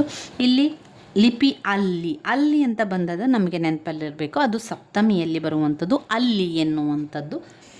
ಅಲ್ಲಿ ಎನ್ನುವಂಥದ್ದು ಸಪ್ತಮಿಯಲ್ಲಿ ಬರ್ತದೆ. ಅದರಿಂದ ಸಪ್ತಮಿ ವಿಭಕ್ತಿ ಅಂದರೆ 2 ಕೊಟ್ಟಿದ್ದಾರೆ. ಈಗ ನಮಗೆ ಪುನಃ ಕನ್ಫ್ಯೂಸ್ ಆಗ್ತದೆ, ಇದು ಯಾವ ಕಾರಕಾರ್ಥ ಅಂತ. ಸಪ್ತಮಿ ಬರುವಂಥದ್ದು ಎಲ್ಲಿ? ಸಪ್ತಮಿ ಬರುವಂಥದ್ದು 7ನೇ ಅಂಕೆ. 7ನೇ ಅಂಕೆಯಲ್ಲಿ ಸಪ್ತಮಿ. 7ನೆಯ ಕಾರಕ ಯಾವುದು? ಅದು ಅಧಿಕರಣ ಕಾರಕ. ಅಂದರೆ ಇದನ್ನು ಆಯ್ಕೆ ಮಾಡಬೇಕು. ಅದು ನೀವು ಒಂದು ಕ್ಷಣದಲ್ಲಿ ಎಲ್ಲವನ್ನು ಕೂಡ ಆಲೋಚನೆ ಮಾಡಿ ಆಗಬೇಕು ನಮಗೆ. ಮನುಷ್ಯ ಎಂಬ ಪದ ಯಾವುದು? ಅದು ರೂಢನಾಮ, ರೂಢಿಯಿಂದ ಬರುವಂಥದ್ದು. ಈಗ ರೂಢಿಯಿಂದ ಬರುವಂಥದ್ದೆಲ್ಲ ರೂಢನಾಮ ಆಗಿರ್ತದೆ. ಹುಡುಗ, ಹುಡುಗಿ, ಮನುಷ್ಯ, ನೀರು, ಮಣ್ಣು, ಕಲ್ಲು, ಅದೆಲ್ಲ ಮೊದಲೇ ಬಂದಂತು, ರೂಢಿಯಿಂದ ಬಂದಿತ್ತು, ಅದು ರೂಢನಾಮ. ಅಂಕಿತ ನಾಮ ಎಲ್ಲ ಹೆಸರುಗಳು ಬರುವಂಥದ್ದು. ಭಾವನಾಮ ಭಾವನೆಗಳು, ಅಲ್ಲಿ ಭಾವನೆಗಳನ್ನು ತಿಳಿಸುವಂಥದ್ದು. ಓಹೋ, ಆಹಾ ಎನ್ನುವಂಥ ಭಾವನೆಗಳಲ್ಲಿ ಬರ್ತದೆ. ಅನ್ವರ್ಥನಾಮ ಅನ್ವರ್ತಿಸಿ ಬರುವಂಥದ್ದು, ಒಂದಕ್ಕೆ ಒಂದು ಅನ್ವರ್ಥ ಮಾಡಿ ಬರುವಂಥದ್ದು. ಕಣ್ಣು ಕಾಣದವ ಕುರುಡ, ಕಾಲು ಇಲ್ಲದವ ಕುರುಡ, ಕುಂಟ, ಆಮೇಲೆ ವಿದ್ವಾಂಸಿ, ಆಮೇಲೆ ವ್ಯಾಪಾರವನ್ನು ಮಾಡುವಂಥ ವ್ಯಾಪಾರಿ, ಕುರುಡ, ಕುಂಟ, ಕಿವುಡ, ವ್ಯಾಪಾರಿ, ವಿದ್ವಾಂಸಿ, ಈ ರೀತಿ ವಿದ್ವಾಂಸರು, ಅದೆಲ್ಲ ಅನ್ವರ್ಥನಾಮಕ್ಕೆ ಬರ್ತದೆ. ಇನ್ನು ಚತುರ್ಥಿ ವಿಭಕ್ತಿ ಕಾರಕಾರ್ಥ ಯಾವುದು? ಚತುರ್ಥಿ ಅಂದರೆ ಯಾವುದು? ಪ್ರಥಮ, ದ್ವಿತೀಯ, ತೃತೀಯ, ಚತುರ್ಥಿ ಅಂದರೆ 4ನೇದು ಬರ್ತದೆ. 4ನೇದು ಬಂದಾಗ ಅಲ್ಲಿ ಅದು ಸಂಪ್ರದಾನ ಅಂತ ಬರ್ತದೆ. ಸಂಬಂಧ ಷಷ್ಠಿಗೆ ಬರುವಂಥದ್ದು. ಅಧಿಕರಣಕಾರಕ ಅಲ್ಲಿ ಸಪ್ತಮಿಗೆ ಬರ್ತದೆ. ಆಪಾದನ ಎನ್ನುವಂಥದ್ದು ನಮಗೆ ಪಂಚಮಿ, ಷಷ್ಠಿಗೆ ಸಂಬಂಧ ಬರುವಂಥದ್ದು. ಸಂಬಂಧ ಎನ್ನುವಂಥದ್ದು ಷಷ್ಠಿಗೆ ಬರ್ತದೆ. ಸಂಪ್ರದಾನ, ಆಪಾದನ ಎನ್ನುವಂಥದ್ದು ಯಾವ ಕಾರಕಾರ್ಥ ಬರ್ತದೆ ಅಂತ ಹಾಗೆ ಯೋಚನೆ ಮಾಡ್ಕೊಂಡು ಹೋಗಬೇಕು. ಪೂರ್ವೋತ್ತರ ಪದಗಳು ಲಿಂಗ, ವಚನ, ವಿಭಕ್ತಿಗಳಿಂದ ಸಮಾನವಾಗಿದ್ದು ವಿಶೇಷ ಸಂಬಂಧ, ಯಾವಾಗಲೂ ಹೆಚ್ಚಾಗಿ ಪ್ರಶ್ನೆಯನ್ನು ಬಂದಿರುವಂಥದ್ದು, ಕೇಳಿರುವಂಥದ್ದು ವಿಶೇಷ ಸಂಬಂಧ ಬಂದಿರುವಂಥದ್ದು ಯಾವಾಗಲೂ ಕರ್ಮಧಾರೆಯ ಸಮಾಸದಲ್ಲಿ ವಿಶೇಷಣ ಮತ್ತು ವಿಶೇಷ ಸಂಬಂಧಗಳು ಬರುವಂಥದ್ದು. ಇವಿಷ್ಟು ಈ ಕನ್ನಡದಲ್ಲಿ ಆಯಿತು. 2023ರಲ್ಲಿ ಬಂದಿರುವಂತಹ ಪ್ರಶ್ನೆ ಪತ್ರಿಕೆ. ಹಾಗೆ ನಾವು ಈಗ 2024ರ ಕನ್ನಡವನ್ನು ಕೂಡ ನೋಡ್ಕೊಳ್ತಾ ಹೋಗುವ. ಈ ರೀತಿಯಾಗಿ ನೋಡ್ಕೊಂಡು ಹೋದರೆ ನಮಗೆ ನೆನಪಲ್ಲಿ ಉಳಿತದೆ ಎನ್ನುವ ಕಾರಣದಿಂದಾಗಿ ನಿಮಗೆ ತಿಳಿಸ್ತಾ ಇರುವಂಥದ್ದು. 15ರ ತನಕ ಪದ್ಯ ಭಾಗ ಇದೆ. ನಂತರ ನಾವು 16ನೇ ಭಾಗದಿಂದ ನೋಡ್ತಾ ಹೋಗುವ. ಕಾರವಾರದಲ್ಲಿ ಮಲೇರಿಯಾ ಹಬ್ಬಿ ವಿಶ್ವೇಶ್ವರ ಪಾಠಕರವರ ಆರೋಗ್ಯದ ಮೇಲೆ ದುಷ್ಪರಿಣಾಮ ಬೀರಿತು. ಇಲ್ಲಿ ನಾವು ನೋಡಿದರೆ ಇದು ಪ್ರಶ್ನಾರ್ಥಕ ಅಲ್ಲ, ಮಿಶ್ರ ವಾಕ್ಯವೂ ಅಲ್ಲ, ಇದು ಒಂದು ಸಾಮಾನ್ಯ ವಾಕ್ಯ. ಕ್ರಿಯಾ ಸಮಾಸಕ್ಕೆ ಉದಾಹರಣೆಯಾಗಿರುವಂಥದ್ದು ಮೈಮುಚ್ಚು, ಕಣ್ದೆರೆ, ಕಂಗೆಡು ಎನ್ನುವಂಥ ಒಂದು ಕ್ರಿಯೆ ಬೇಕು ಅಲ್ಲಿ. ಕಣ್ಣನ್ನು ತೆರೆಯುವಂಥದ್ದು, ಮೈಯನ್ನು ಮುಚ್ಚುವಂಥದ್ದು, ಕಂಗೆಡುವಂಥದ್ದು, ಇದೆಲ್ಲ ಕ್ರಿಯಾ ಸಮಾಸಕ್ಕೆ ಉದಾಹರಣೆ. ವಿದ್ಯಾರ್ಥಿ ಎಂಬ ಪದದಲ್ಲಿ ಇರುವಂಥ ಅಕ್ಷರಗಣ ತ, ವಿದ್ಯಾರ್ಥಿ ಥ. ಸ್ಯಾನಿಟರಿ ಎಂಬ ಪದವು ಇಂಗ್ಲಿಷ್ ಭಾಷೆಯ ಪದವಾಗಿರುವಂಥದ್ದು. ಎಳಗಿಳಿಗಳ ಬಳಗಳ ನಳನಳಿಸಿ ಬೆಳೆದ ಕಳವೆಯ ಎಳೆಯ ಕಾಳಿಗೆ ಎಳಸಿ ಬಂದವು ಎನ್ನುವ ವೃತ್ತಾನುಪ್ರಾಸ, ಅದು ವೃತ್ತದ ರೀತಿಯಲ್ಲಿ ಬರುವಂತೆ ಆಗುವಂಥದ್ದು ವೃತ್ತಾನುಪ್ರಾಸ. ಉದಾಹರಣೆಗಳ ಸಂಗ್ರಹಣೆ, ಪರಿಶೀಲನೆ, ಸಾಮಾನ್ಯ ಗುಣಲಕ್ಷಣಗಳು, ನಿಯಮ ಸೂತ್ರವನ್ನು ರೂಪಿಸುವುದು ಈ ಒಂದು ಬೋಧನಾ ಪದ್ಧತಿ. ಅನುಗಮನ ಪದ್ಧತಿ, ಯಾಕಂದರೆ ಅನುಗಮನ ಪದ್ಧತಿ ಮೊದಲು ಉದಾಹರಣೆಯನ್ನು ತಿಳಿಸಿ ನಂತರ ನಿಯಮವನ್ನು ತಿಳಿಸುವಂಥದ್ದು. ನಿಗಮನ ಪದ್ಧತಿಯಲ್ಲಿ ಮೊದಲು ನಿಯಮ ತಿಳಿಸಿ ನಂತರ ಒಂದು ನಿಯಮ ಅಥವಾ ಸೂತ್ರವನ್ನು ತಿಳಿಸಿ ನಂತರ ಉದಾಹರಣೆಯನ್ನು ತಿಳಿಸುವಂಥದ್ದು. ಅನುಗಮನ ಪದ್ಧತಿಯನ್ನು ಮಾಡಿದರು ಫ್ರಾನ್ಸಿಸ್ ಬೇಕನ್. ನಿಗಮನ ಪದ್ಧತಿ ಅರಿಸ್ಟಾಟಲ್ ಅವರ ಒಂದು ಪದ್ಧತಿಯಾಗಿದೆ. ಇನ್ನು ಅನುಗಮನ ಪದ್ಧತಿ ಇಂಡಕ್ಟಿವ್ ಮೆಥಡ್, ನಿಗಮನ ಪದ್ಧತಿ ಡಿಡಕ್ಟಿವ್ ಮೆಥಡನ್ನು ಹೇಳುವಂಥದ್ದು. ಅನುಗಮನ ಪದ್ಧತಿ ವೈಜ್ಞಾನಿಕ ವಿಧಾನ ಪದ್ಧತಿ, ಇದು ವ್ಯಾಕರಣ ಬೋಧನೆಗೆ ತುಂಬಾ ಸಹಕಾರಿಯಾಗಿದೆ. ನಿಗಮನ ಪದ್ಧತಿಯು ಇದು ವ್ಯಾಕರಣ ಬೋಧನೆಗೆ ಅಷ್ಟು ಸೂಕ್ತವಾಗಿಲ್ಲ ಹಾಗೂ ಅವೈಜ್ಞಾನಿಕ ಒಂದು ಪದ್ಧತಿ ನಿಗಮನ ಪದ್ಧತಿಯಾಗಿರುವಂಥದ್ದು. ನಿಗಮನ ಪದ್ಧತಿ ಅಮೂರ್ತದಿಂದ ಮೂರ್ತದ ಕಡೆಗೆ ಅಲ್ಲಿ ಸಾಗುವಂಥದ್ದನ್ನು ಕಾಣ್ಬೋದು. ನಾವು ಈಗಾಗಲೇ ಅದರ ಬಗ್ಗೆ ಸ್ವಲ್ಪ ತಿಳ್ಕೊಂಡಿದ್ದೆವು. ಆರಂಭದಲ್ಲಿ ನಾವು ಅದರ ವಿಡಿಯೋವನ್ನು ನಾನು ನಿಮಗೆ ತಿಳಿಸ್ಕೊಟ್ಟಿದ್ದೆ. ಅನುಗಮನ ಪದ್ಧತಿ ತುಂಬಾ ಮುಖ್ಯವಾಗಿರುವಂತಹ ಒಂದು ಭಾಗವಾಗಿರುವಂಥದ್ದು. ಅದನ್ನು ಓದ್ಕೊಳ್ಬೇಕು. ನೆನಪಿಲ್ಲ ಅಂತಾದರೆ ಮತ್ತೊಮ್ಮೆ ಅದನ್ನು ನೆನಪಲ್ಲಿ ತರಿಸಬೇಕು ಅಥವಾ ಮತ್ತೊಮ್ಮೆ ಅದನ್ನು ನೋಡ್ತಾ ಹೋಗಬೇಕು. ನಮಗೆ ತುಂಬಾ ಇಂಪಾರ್ಟೆಂಟ್ ಆಗಿರುವಂಥದ್ದು ಅನುಗಮನ ಪದ್ಧತಿ. ನೋಡಿ, ಅನುಗಮನ ಪದ್ಧತಿ ಫ್ರಾನ್ಸಿಸ್ ಬೇಕನ್. ಇದರಲ್ಲಿ ಅವರು ಮೊದಲು ಉದಾಹರಣೆಯನ್ನು ತಿಳಿಸಿ ನಂತರ ನಿಯಮವನ್ನು ತಿಳಿಸುವಂಥದ್ದು. ಇದು ವ್ಯಾಕರಣ ಬೋಧನೆಗೆ ತುಂಬಾ ಸಹಕಾರಿಯಾಗಿದೆ. ನಿಗಮನ ಪದ್ಧತಿ ಅರಿಸ್ಟಾಟಲ್ ಅವರ ಒಂದು ಪದ್ಧತಿ. ಇಲ್ಲಿ ನಿಯಮ ಹೇಳಿ ನಂತರ ಇದು ಉದಾಹರಣೆಯನ್ನು ಹೇಳುವಂಥದ್ದು. ಇದು ಇಡಿಯಿಂದ ಬಿಡಿಯ ಕಡೆಗೆ ಹೋಗ್ತದೆ. ಮೊದಲು ಆರಂಭದಲ್ಲಿ ಇಡಿಯಾಗಿರುವಂಥದ್ದು ಇಡಿಯಾಗಿ ಕಲಿತು ನಂತರ ಬಿಡಿಯ ಕಡೆಗೆ ಹೋಗ್ತದೆ. ಅಮೂರ್ತದಿಂದ ಮೂರ್ತದ ಕಡೆಗೆ ಸಾಗುವಂತಹ ವಿಧಾನ ಆಗಿರ್ತದೆ. 22ನೆಯ ಪ್ರಶ್ನೆ, ಸ್ವಾತಂತ್ರ್ಯ, ಸಮಾನತೆ, ಭ್ರಾತೃತ್ವ ಎನ್ನುವುದು ಪ್ರಜಾಪ್ರಭುತ್ವದ ಮೌಲ್ಯ. 23ನೇ ಪ್ರಶ್ನೆ, ಕನ್ನಡ ಭಾಷಾ ಶಿಕ್ಷಕರು 8ನೇ ತರಗತಿಯಲ್ಲಿ ತಲಕಾಡಿನ ವೈಭವ, 9ನೇ ತರಗತಿಯಲ್ಲಿ ಬೆಡಗಿನ ತಾಣ ಜಯಪುರ, 10ನೇ ತರಗತಿಯಲ್ಲಿ ಲಂಡನ್ ನಗರ ಎಂಬ ಪ್ರವಾಸ ಕಥನದ ಗದ್ಯಪಾಠಗಳನ್ನು ಬೋಧಿಸುತ್ತಾರೆ. ಎಲ್ಲರಿಗೂ ಕೂಡ ಪ್ರವಾಸ ಕಥನವನ್ನೇ ಬೋಧಿಸುವಂಥದ್ದು. ಇದು ಒಂದು ಸುರುಳಿಯಾಕಾರದ ವಿಧಾನ ಆಗಿರ್ತದೆ. 24ನೆಯ ಪ್ರಶ್ನೆ, 2005ರ ರಾಷ್ಟ್ರೀಯ ಪಠ್ಯಕ್ರಮವು ಯಾವ ವೈಶಿಷ್ಟ್ಯವನ್ನು ಹೊಂದಿದೆ? ಅದು ಕಲಿಕೆಯನ್ನು ಜೀವನದ ಅವಶ್ಯಕತೆಗಳೊಂದಿಗೆ ಜೋಡಿಸಿದೆ, ಸರಿಯಾಗಿದೆ. ಶಾಲೆಯ ಹೊರಗಿನ ಬದುಕಿಗೆ ಜ್ಞಾನವನ್ನು ಸಂಯೋಜಿಸುವುದು ಸರಿಯಾಗಿದೆ. 25ನೇ ಪ್ರಶ್ನೆ, ರಾಷ್ಟ್ರಕವಿ ಎಂ ಗೋವಿಂದ ಪೈ ಅವರ ತಾಯಿ ಬಾರ ಮೊಗವ ತೋರ ಪದ್ಯದ ಜೊತೆಗೆ ರಾಷ್ಟ್ರಕವಿ ಕುವೆಂಪು ಅವರ ಭಾರತ ಜನನಿ ತನುಜಾತೆ ಪದ್ಯವನ್ನು ಪೂರಕವಾಗಿ ಶಿಕ್ಷಕರು ಬೋಧಿಸಿದರೆ ಅದು ಒಂದು ಸಮ್ಮಿಳಿತ ವಿಧಾನ. ಭಾಷೆ ಎಂದರೆ ಧ್ವನಿ ಸಂಕೇತಗಳಿಂದ ಮನುಷ್ಯನ ವಿಚಾರಗಳನ್ನು ಅಭಿವ್ಯಕ್ತಗೊಳಿಸುವ ಸಾಧನ ಅಂತ ಹೇಳಿದವರು ಪ್ಲೇಟೋ ಅವರು ಹೇಳಿದ್ದು ಧ್ವನಿ ಸಂಕೇತಗಳಿಂದ ಮನುಷ್ಯನ ವಿಚಾರಗಳನ್ನು ಅಭಿವ್ಯಕ್ತಗೊಳಿಸಬಹುದು ಅಂತ ಹೇಳಿದವರು ಪ್ಲೇಟೋ ಅವರು. ಭಾಷಾ ಕೌಶಲ್ಯಗಳನ್ನು ಬೆಳೆಸುವುದು ಯಾಕೆಂದರೆ ಭಾಷೆಯ ಉದ್ದೇಶ, ಅದು ಭಾಷಿಕ ಉದ್ದೇಶ. ಸಾಮಾನ್ಯ ಅರ್ಥದಲ್ಲಿ ಆಲಿಸುವಿಕೆ ಅಂತ ಹೇಳಿದರೆ ಕೇಳುವಿಕೆ. ನಾಡು ನುಡಿಯ ಪರಂಪರೆ, ಸಾಹಿತ್ಯ ಸಂಸ್ಕೃತಿ ಅರಿವನ್ನು ಮೂಡಿಸುವುದು ಸಾಹಿತ್ಯದ ಉದ್ದೇಶ. ಪಠ್ಯಕ್ರಮ ನಿರ್ಧರಿಸಿದ ಗುರಿಗಳನ್ನು, ಪಠ್ಯವಸ್ತು ಸೂಚಿಸಿದ ಮಾರ್ಗೋಪಾಯಗಳನ್ನು ಸಾಕಾರಗೊಳಿಸಲು ಒಂದು ನಿರ್ದಿಷ್ಟ ವಿಷಯದ ಪಠ್ಯಾಂಶಗಳನ್ನು ಒಳಗೊಂಡಿರುವ ಸಾಧನ ಪಠ್ಯ ಪುಸ್ತಕ. ಇವಿಷ್ಟು 2024ರಲ್ಲಿ ಬಂದಂತಹ ಕನ್ನಡ ಪ್ರಶ್ನೆ ಪತ್ರಿಕೆಯಾಗಿದೆ.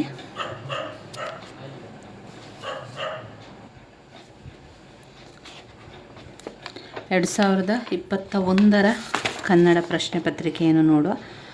2021ರ ಕನ್ನಡ ಪ್ರಶ್ನೆ ಪತ್ರಿಕೆಯಲ್ಲಿ 16ರ ನಂತರ ಬೋಧನಾಶಾಸ್ತ್ರ ಇದೆ.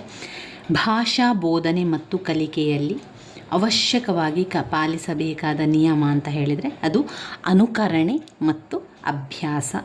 ಅನುಕರಣೆ, ಮೊದಲಿಗೆ ನಾವು ಭಾಷಾ ಬೋಧನೆ ಕಲಿಬೇಕಾದರೆ ಅನುಕರಣೆ ಮಾಡಬೇಕು ಮತ್ತು ಅಭ್ಯಾಸವನ್ನು ಮಾಡಬೇಕು. ಸ್ಯಾಕ್ರೆಟಿಸ್ ಪದ್ಧತಿ ಅಂತ ಹೆಸರಾಗಿರುವಂಥದ್ದು ಪ್ರಶ್ನೋತ್ತರ ಪದ್ಧತಿ. ಸ್ಯಾಕ್ರೆಟಿಸ್ ಪದ್ಧತಿಗೆ ಹೆಸರುವಾಸಿಯಾಗಿರುವಂಥದ್ದು. ಭಾಷಾ ಆಟಗಳಿಗೆ ಹೊರತಾದದ್ದು ಯಾವುದು? ಚರ್ಚಾ ಸ್ಪರ್ಧೆ, ಪದಬಂಧ, ಒಗಟು, ಅದು ಭಾಷೆಗೆ. ಅಂತಾಕ್ಷರಿ ಎನ್ನುವಂಥದ್ದು ಅದು ಭಾಷಾ ಆಟಗಳಿಗೆ ಹೊರತಾಗಿರುವಂಥದ್ದು. ಪ್ರಾಥಮಿಕ ಹಂತದಲ್ಲಿ ಓದು ಬರಹ ಕಲಿಯಲು ಅಳವಡಿಸಬೇಕಾದ ಕ್ರಮ ಅಂತ ಹೇಳಿದರೆ ಅನುಕರಣೆ ಮತ್ತು ಅಭ್ಯಾಸ. ಅಕ್ಷರ ಮತ್ತು ಪದ ಜೋಡಣೆ ಕಲಿಸುವ ಪ್ರಮುಖ ಸಾಧನ ಅಂತ ಹೇಳಿದರೆ ಅದು ಕಾಪಿ ಪುಸ್ತಕವನ್ನು ಅಭ್ಯಾಸ ಮಾಡುವಂಥದ್ದು. ಸೂಕ್ಷ್ಮ ವಾಚನ ಅಂತ ಹೇಳಿದರೆ ನಿರ್ದಿಷ್ಟ ಮಾಹಿತಿ ಅಥವಾ ಅಂಶವನ್ನು ಅನ್ವೇಷಿಸಲು ಓದುವಂಥದ್ದು ಸೂಕ್ಷ್ಮ ವಾಚನ. ಉತ್ತಮ ಮಾತುಗಾರಿಕೆ ಕೌಶಲ್ಯವನ್ನು ಬೆಳೆಸುವ ಚಟುವಟಿಕೆ ಅಂತ ಹೇಳಿದರೆ ಪಾತ್ರಾಭಿನಯ ಚಟುವಟಿಕೆಯಾಗಿದೆ. ಇದು ಗದ್ಯ ಬೋಧನೆಯ ಪ್ರಮುಖ ಉದ್ದೇಶ. ಗದ್ಯ ಬೋಧನೆಗೆ ಇರಬೇಕಾಗಿರುವಂಥದ್ದು ಓದು, ಬರಹ, ಗ್ರಹಿಕೆ, ಅಭಿವ್ಯಕ್ತಿ ಸಾಮರ್ಥ್ಯವನ್ನು ಬೆಳೆಸುವಂಥದ್ದು. ಈ ಸೌಂದರ್ಯ ಪ್ರಜ್ಞೆ ಅದೆಲ್ಲ ಇರುವಂಥದ್ದು ಪದ್ಯ ಬೋಧನೆಯಲ್ಲಿ. ಗಮಕ ಕಲೆ ಅಂತ ಹೇಳಿದರೆ ಅದು ಒಂದು ಕಾವ್ಯದ ಗಾಯನವೇ ಗಮಕ ಕಲೆಯಾಗಿರುವಂಥದ್ದು. 25ನೇ ಪ್ರಶ್ನೆ, ಪರಿಹಾರ ಬೋಧನೆಯಲ್ಲಿ ಶಿಕ್ಷಕರು ಮುಖ್ಯವಾಗಿ ಪಾಲಿಸಬೇಕಾದ ಕ್ರಮ ಅಂತ ಹೇಳಿದರೆ ಮಕ್ಕಳ ಒಂದು ಕಲಿಕೆಯಲ್ಲಿ ಏನು ದೋಷ ಇದೆ ಅದರ ನಿವಾರಣೆ ಮಾಡುವಂಥದ್ದು. ಕಲಿಕಾ ಸಾಮರ್ಥ್ಯದಲ್ಲಿ ಕಂಡುಬರುವಂತಹ ದೋಷದ ನಿವಾರಣೆ ಮಾಡುವುದೇ ಪರಿಹಾರ ಬೋಧನೆಯಲ್ಲಿ ಶಿಕ್ಷಕರು ಪಾಲಿಸಬೇಕಾದಂತಹ ಕ್ರಮ. ನೀಲನಕಾಶೆಯಿಂದಾಗುವ ಪ್ರಯೋಜನಗಳಲ್ಲಿ ಇದು ಸೇರಿಲ್ಲ ಅಂತ ಹೇಳಿದ್ದಾರೆ. ಪ್ರಶ್ನೆ ಪತ್ರಿಕೆಯಲ್ಲಿ ಗೊಂದಲವನ್ನುಂಟು ಮಾಡುವಂಥದ್ದು ಸೇರಿಲ್ಲ. 6ನೇ ತರಗತಿಯಲ್ಲಿ 10 ಜನ ವಿದ್ಯಾರ್ಥಿಗಳು ಕನ್ನಡವನ್ನು ಸರಾಗವಾಗಿ ಓದಲು ಶಕ್ತರಿಲ್ಲ. ಈ ಸಮಸ್ಯೆಯನ್ನು ಪರಿಹರಿಸಲು ತಕ್ಷಣದ ಪರಿಹಾರ ಏನು ಮಾಡೋದು? ಅದು ಕ್ರಿಯಾ ಸಂಶೋಧನೆಯನ್ನು ಕೈಗೊಳ್ಳುವಂಥದ್ದು. ಹೆಮ್ಮರ ಪದವು ಯಾವ ಸಮಾಸಕ್ಕೆ ಸೇರಿದೆ? ಹಿರಿದಾದ ಮರ ಹೆಮ್ಮರ ಎನ್ನುವಂಥದ್ದು ಕರ್ಮಧಾರೆಯ ಸಮಾಸ. ಯಾಕಂದರೆ ಕರ್ಮಧಾರೆಯ ಸಮಾಸ ವಿಶೇಷಣ ಮತ್ತು ವಿಶೇಷ ಸಂಬಂಧಗಳನ್ನು ಅಲ್ಲಿ ಹೊಂದಿರ್ತದೆ. ವಿಶೇಷಣ ಮತ್ತು ವಿಶೇಷ ಸಂಬಂಧಗಳಿರುವಂಥದ್ದೇ ಕರ್ಮಧಾರೆಯ ಸಮಾಸ. ಅಂದರೆ ಹಿರಿದಾದ ಮರ ಹೆಮ್ಮರ, ಬಿಳಿದಾದ ತಾವರೆ ಬಿಳಿತಾವರೆ, ಕೆಂಪಾದ ತಾವರೆ ಗೆಂದಾವರೆ, ಆಮೇಲೆ ಬಿಳಿಕೊಡೆ ಬಿಳ್ಗೊಡೆ, ಈ ರೀತಿಯಾಗಿ ಬರುವಂಥದ್ದು ಕರ್ಮಧಾರೆಯ ಸಮಾಸ. ತತ್ಪುರುಷ ಸಮಾಸದಲ್ಲಿ ಬದಲಾವಣೆಗಳು ಅಂದರೆ ಮಳೆ ಪ್ಲಸ್ ಗಾಲ ಮಳೆಗಾಲ, ಅರಸನ ಮನೆ ಅರಮನೆ, ಈ ರೀತಿಯಾಗಿ ಬಂದಾಗ ಅದು ತತ್ಪುರುಷ ಸಮಾಸಕ್ಕೆ ಬರ್ತದೆ. ಮೃಗ ಇದರ ತದ್ಭವ ರೂಪ ಬರುವಂಥದ್ದು ಅದರ ಅಕ್ಷರಗಳಲ್ಲಿ ಸ್ವಲ್ಪ ವ್ಯತ್ಯಾಸಗಳು ಬರುವಂಥದ್ದೇ ತದ್ಭವ ರೂಪ. ತತ್ಸಮ ಅಂತ ಬಂದಾಗ ಸಂಪೂರ್ಣವಾಗಿ ಪದಗಳಲ್ಲಿ ಬದಲಾವಣೆಗಳಾಗ್ತದೆ. ಮೃಗ ಎನ್ನುವಂಥದ್ದು ಮಿಗ ಆಗ್ತದೆ, ಅದು ತದ್ಭವ ರೂಪ. ಮೃಗ ಎನ್ನುವಂಥದ್ದು ತತ್ಸಮ. ತದ್ಭವ ಅಂತ ಬಂದಾಗ ಅದು ಮೃಗ ಇದ್ದದ್ದು ಮಿಗ ಆಗುವಂಥದ್ದು. ಹೊಟ್ಟು ಕುಟ್ಟುವಂಥದ್ದು ಅಂದರೆ ಉಪಯೋಗವಿರದ ಕೆಲಸವನ್ನು ಮಾಡುವಂಥದ್ದು. 2022 ಕನ್ನಡ ಪ್ರಶ್ನೆ ಪತ್ರಿಕೆಯನ್ನು ನೋಡುವ. 16ರ ನಂತರ ಪ್ರಶ್ನೆಗಳು. ಆಲಿಸುವ ಕೌಶಲದಲ್ಲಿ ಬರಬಹುದಾದ ವ್ಯಕ್ತಿನಿಷ್ಠ ದೋಷ ಏನು ಅಂತ ಕೇಳಿದ್ದಾರೆ. ವ್ಯಕ್ತಿನಿಷ್ಠ ದೋಷ ಅಂತ ಹೇಳಿದರೆ ಅವರು ಪೂರ್ವಗ್ರಹವನ್ನು ಹೊಂದಿ ಕೇಳುವಂಥದ್ದೇ ದೋಷ. ಅತಿ ವೇಗದ ಮಾತುಗಾರಿಕೆ ಬರೋದಿಲ್ಲ, ಹಿಂಜರಿಯುತ್ತಾ ತೋರುತ್ತಾ ಮಾತನಾಡುವಂಥದ್ದು, ಬಿಟ್ಟು ವಿಷಯವನ್ನು ಆಲಿಸುವಂಥದ್ದು. ಇದು ಆಲಿಸುವ ಕೌಶಲದಲ್ಲಿ ಬರಬಹುದಾದಂಥ ವ್ಯಕ್ತಿನಿಷ್ಠ ದೋಷ. ಅದು ಒಂದು ಲಕ್ಷಣ ಅಲ್ಲದಿರುವಂಥದ್ದು. ಇದು ದೋಷ ಅಂತ ಬಂದಾಗ ವಿಷಯ ಅಥವಾ ವ್ಯಕ್ತಿಯ ಬಗ್ಗೆ, ಒಂದು ವಿಷಯದ ಬಗ್ಗೆ ಒಂದು ಹಿಂದೆ ಪೂರ್ವಗ್ರಹವನ್ನು ಹೊಂದಿ ಕೇಳುವಂಥದ್ದು ಇದೆಯಲ್ಲ, ಅದು ನಿಜವಾದ ದೋಷ. ಆಲಿಸುವ ಕೌಶಲ್ಯದಲ್ಲಿ ನಿಜವಾದ ಲಕ್ಷಣ ಅಂತ ಹೇಳಿದರೆ ಪೂರ್ವಗ್ರಹದೊಂದಿಗೆ ಕೇಳಬಾರ್ದು, ಪೂರ್ವಗ್ರಹದೊಂದಿಗೆ ಆಲಿಸಬಾರ್ದು. ಇಲ್ಲಿ ಪೂರ್ವಗ್ರಹವನ್ನು ಹೊಂದಿ ಕೇಳುವಂಥದ್ದು ಅದರ ದೋಷಕ್ಕೆ ಬರುವಂಥದ್ದು. 17ನೆಯ ಪ್ರಶ್ನೆ. ಉತ್ತಮ ಮಾತುಗಾರಿಕೆ ಅಂತ ಆಗಬೇಕು ಅಂತಾದರೆ ಗಟ್ಟಿ ವಾಚನವನ್ನು ಮಾಡಬೇಕು. ಉತ್ತಮ ಮಾತುಗಾರಿಕೆಯ ಪೋಷಕ ಕೇಳಿ ಬರೆಯುವ ಸಾಮರ್ಥ್ಯ ಅಂದರೆ ಉತ್ತಲೇಖನ. ಗತಕಾಲದ ವಿಷಯವನ್ನು ಹೇಳುವಂಥದ್ದು ಕಥೆಯ ಮೂಲಕ ಹೇಳುವಂಥದ್ದು ಕಥನ ಪದ್ಧತಿ. ಉದಾಹರಣೆಯ ಮೂಲಕ ಸೂತ್ರದ ಕಡೆಗೆ ಹೋಗುವಂಥದ್ದು ಯಾವಾಗಲೂ ಅನುಗಮನ ಪದ್ಧತಿ. ಪಾಠ ಯೋಜನೆಯಿಂದ ಶಿಕ್ಷಕರಿಗಾಗುವ ಅನುಕೂಲವೇ ಬೋಧನೆಯಲ್ಲಿ ಒಂದು ಆತ್ಮವಿಶ್ವಾಸ ಮೂಡ್ತದೆ. ಪಾಠ ಯೋಜನೆಯಿಂದ ಶಿಕ್ಷಕರಲ್ಲಿ ಬೋಧನೆಯಲ್ಲಿ ಆತ್ಮವಿಶ್ವಾಸ ಮೂಡಿಸುತ್ತದೆ. ಭಾಷಾ ಪ್ರಯೋಗಾಲಯದಿಂದ ವಿದ್ಯಾರ್ಥಿಗಳು ಯಾವ ಪ್ರಯೋಜನವನ್ನು ಕಲಿತಾರೆ? ತನ್ನಲ್ಲಿರುವಂತಹ ಭಾಷಾ ಕಲಿಕಾ ಸಮಸ್ಯೆಗಳನ್ನು, ತೊಂದರೆಗಳನ್ನು ನಿವಾರಿಸಿಕೊಳ್ಳಲು ಪ್ರಯತ್ನಿಸುವವರು.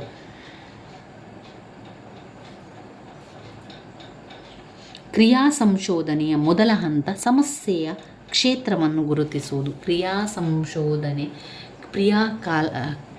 ಸಂಶೋಧನೆಯು ಕ್ರಿಯಾಪ್ರಾಕಲ್ಪನೆ. ಇದು ಸಮಸ್ಯೆಯನ್ನು ಕ್ಷೇತ್ರವನ್ನು ಗುರುತಿಸುವುದು. ಮೊದಲ ಹಂತ ಸಮಸ್ಯೆಯ ಕ್ಷೇತ್ರವನ್ನು ಗುರುತಿಸುವುದು ಆಗಿದೆ. ಕೈ ಬರಹದಲ್ಲಿ ಕಂಡುಬರುವಂತಹ ದೋಷ ಕಾಗುಣಿತ ದೋಷ.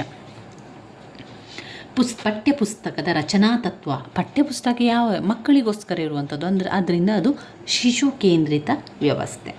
ನಿತ್ಯ ನಪುಂಸಕಲಿಂಗಕ್ಕೆ ಉದಾಹರಣೆ ದಂಡು ಎನ್ನುವಂಥದ್ದು ನಿತ್ಯ ನಪುಂಸಕಲಿಂಗಕ್ಕೆ ಉದಾಹರಣೆ. ರಾಮ ಎನ್ನುವಂಥದ್ದು ಅಂಕಿತ ನಾಮ. ಇದು ರಾಮ ಎನ್ನುವಂಥದ್ದು ಪುಲ್ಲಿಂಗ. ಆಮೇಲೆ ಕಲ್ಲು ನದಿ ಎಲ್ಲ ಅದು ನಪುಂಸಕಲಿಂಗ. ನಿತ್ಯ ನಪುಂಸಕಲಿಂಗಕ್ಕೆ ಮಗು, ಕೂಸು, ಶಿಶು, ದಂಡು ಇವಿಷ್ಟು ನಿತ್ಯ ನಪುಂಸಕಲಿಂಗಕ್ಕೆ ಉದಾಹರಣೆಗಳು. ನದಿ, ಕಲ್ಲು, ಮಣ್ಣು ಅದೆಲ್ಲ ನಪುಂಸಕಲಿಂಗ. ಪ್ರಾಣಿಗಳು ನಾಯಿ, ಬೆಕ್ಕು ಅದೆಲ್ಲ ನಪುಂಸಕಲಿಂಗಕ್ಕೆ ಬರುವಂಥದ್ದು. ವಿಶೇಷ ಮತ್ತು ವಿಶೇಷ ಸಂಬಂಧದಿಂದ ಕೂಡಿದ ಸಮಾಸವೇ ಕರ್ಮಧಾರೆಯ ಸಮಾಸ. ಸಂಪ್ರಧಾನ ಕಾರಕಾರ್ಥದಲ್ಲಿ ಬಳಕೆಯಾಗಿರುವಂಥ ವಿಭಕ್ತಿ ಸಂಪ್ರಧಾನವಾಗಿರುವಂಥದ್ದು ಚತುರ್ಥಿ ವಿಭಕ್ತಿ. ಪ್ರಥಮ, ದ್ವಿತೀಯ, ತೃತೀಯ, ಚತುರ್ಥಿ, ಪಂಚಮಿ, ಷಷ್ಠಿ, ಸಪ್ತಮಿ. ಅದರಲ್ಲಿ ಕರ್ತೃಕಾರಕ, ಕರ್ಮಕಾರಕ,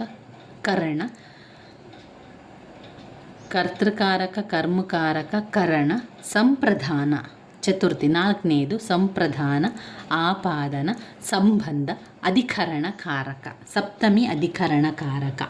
ಪ್ರಥಮ ಕರ್ತೃಕಾರಕ, ದ್ವಿತೀಯ ಕರ್ಮಕಾರಕ, ತೃತೀಯ ಕರಣ.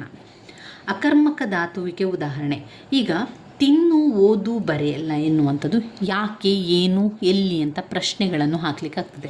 ಈಗ ತಿನ್ನು ಅಂತ ಹೇಳಿದ್ರೆ ಏನು ತಿಂತಾ ಇದೆಯಾ, ಓದು ಏನನ್ನು ಓದ್ತಾ ಇದೆಯಾ, ಏನನ್ನು ಬರೀಬೇಕು ಎನ್ನುವ ಪ್ರಶ್ನೆಗಳನ್ನು ಕೇಳಲಿಕ್ಕೆ ಸಾಧ್ಯ ಆಗ್ತದೆ. ಅದು ಸಕರ್ಮಕವಾಗಿರುವಂಥದ್ದು. ಕರ್ಮ ಸಕರ್ಮಕವಾಗಿರುವಂಥದ್ದು. ಅಕರ್ಮಕ ಧಾತುವಿಗೆ ಪ್ರಶ್ನೆ ಕೇಳಲಿಕ್ಕೆ ಆಗೋದಿಲ್ಲ. ಅಂದರೆ ಏನನ್ನು ಓಡು, ಹೇಗೆ ಓಡು ಅಂತ ಆಗ್ತದಾ, ಇಲ್ಲ. ಅದರಿಂದ ಓಡು ಎನ್ನುವಂಥದ್ದು ಅಕರ್ಮಕ ಧಾತು. ಚೆನ್ನಾಗಿ ಎಂಬ ಪದವು ಯಾವುದಕ್ಕೆ? ಇದು ಸಾಮಾನ್ಯ ಅರ್ಥವನ್ನು ಹೊಂದಿರುವಂಥದ್ದು. ಚೆನ್ನಾಗಿ ಎನ್ನುವಂಥದ್ದು ಸಾಮಾನ್ಯವಾಗಿರುವಂಥದ್ದು. ಇವಿಷ್ಟು ಕನ್ನಡದಲ್ಲಿ 2022ರಲ್ಲಿ ಬಂದಿರುವಂಥ ಪ್ರಶ್ನೆ ಪತ್ರಿಕೆ. ಇನ್ನು ನಾವು 2019ರ ಕನ್ನಡ ಪ್ರಶ್ನೆ ಪತ್ರಿಕೆಯನ್ನು ನೋಡುವ. 2019ರಲ್ಲಿ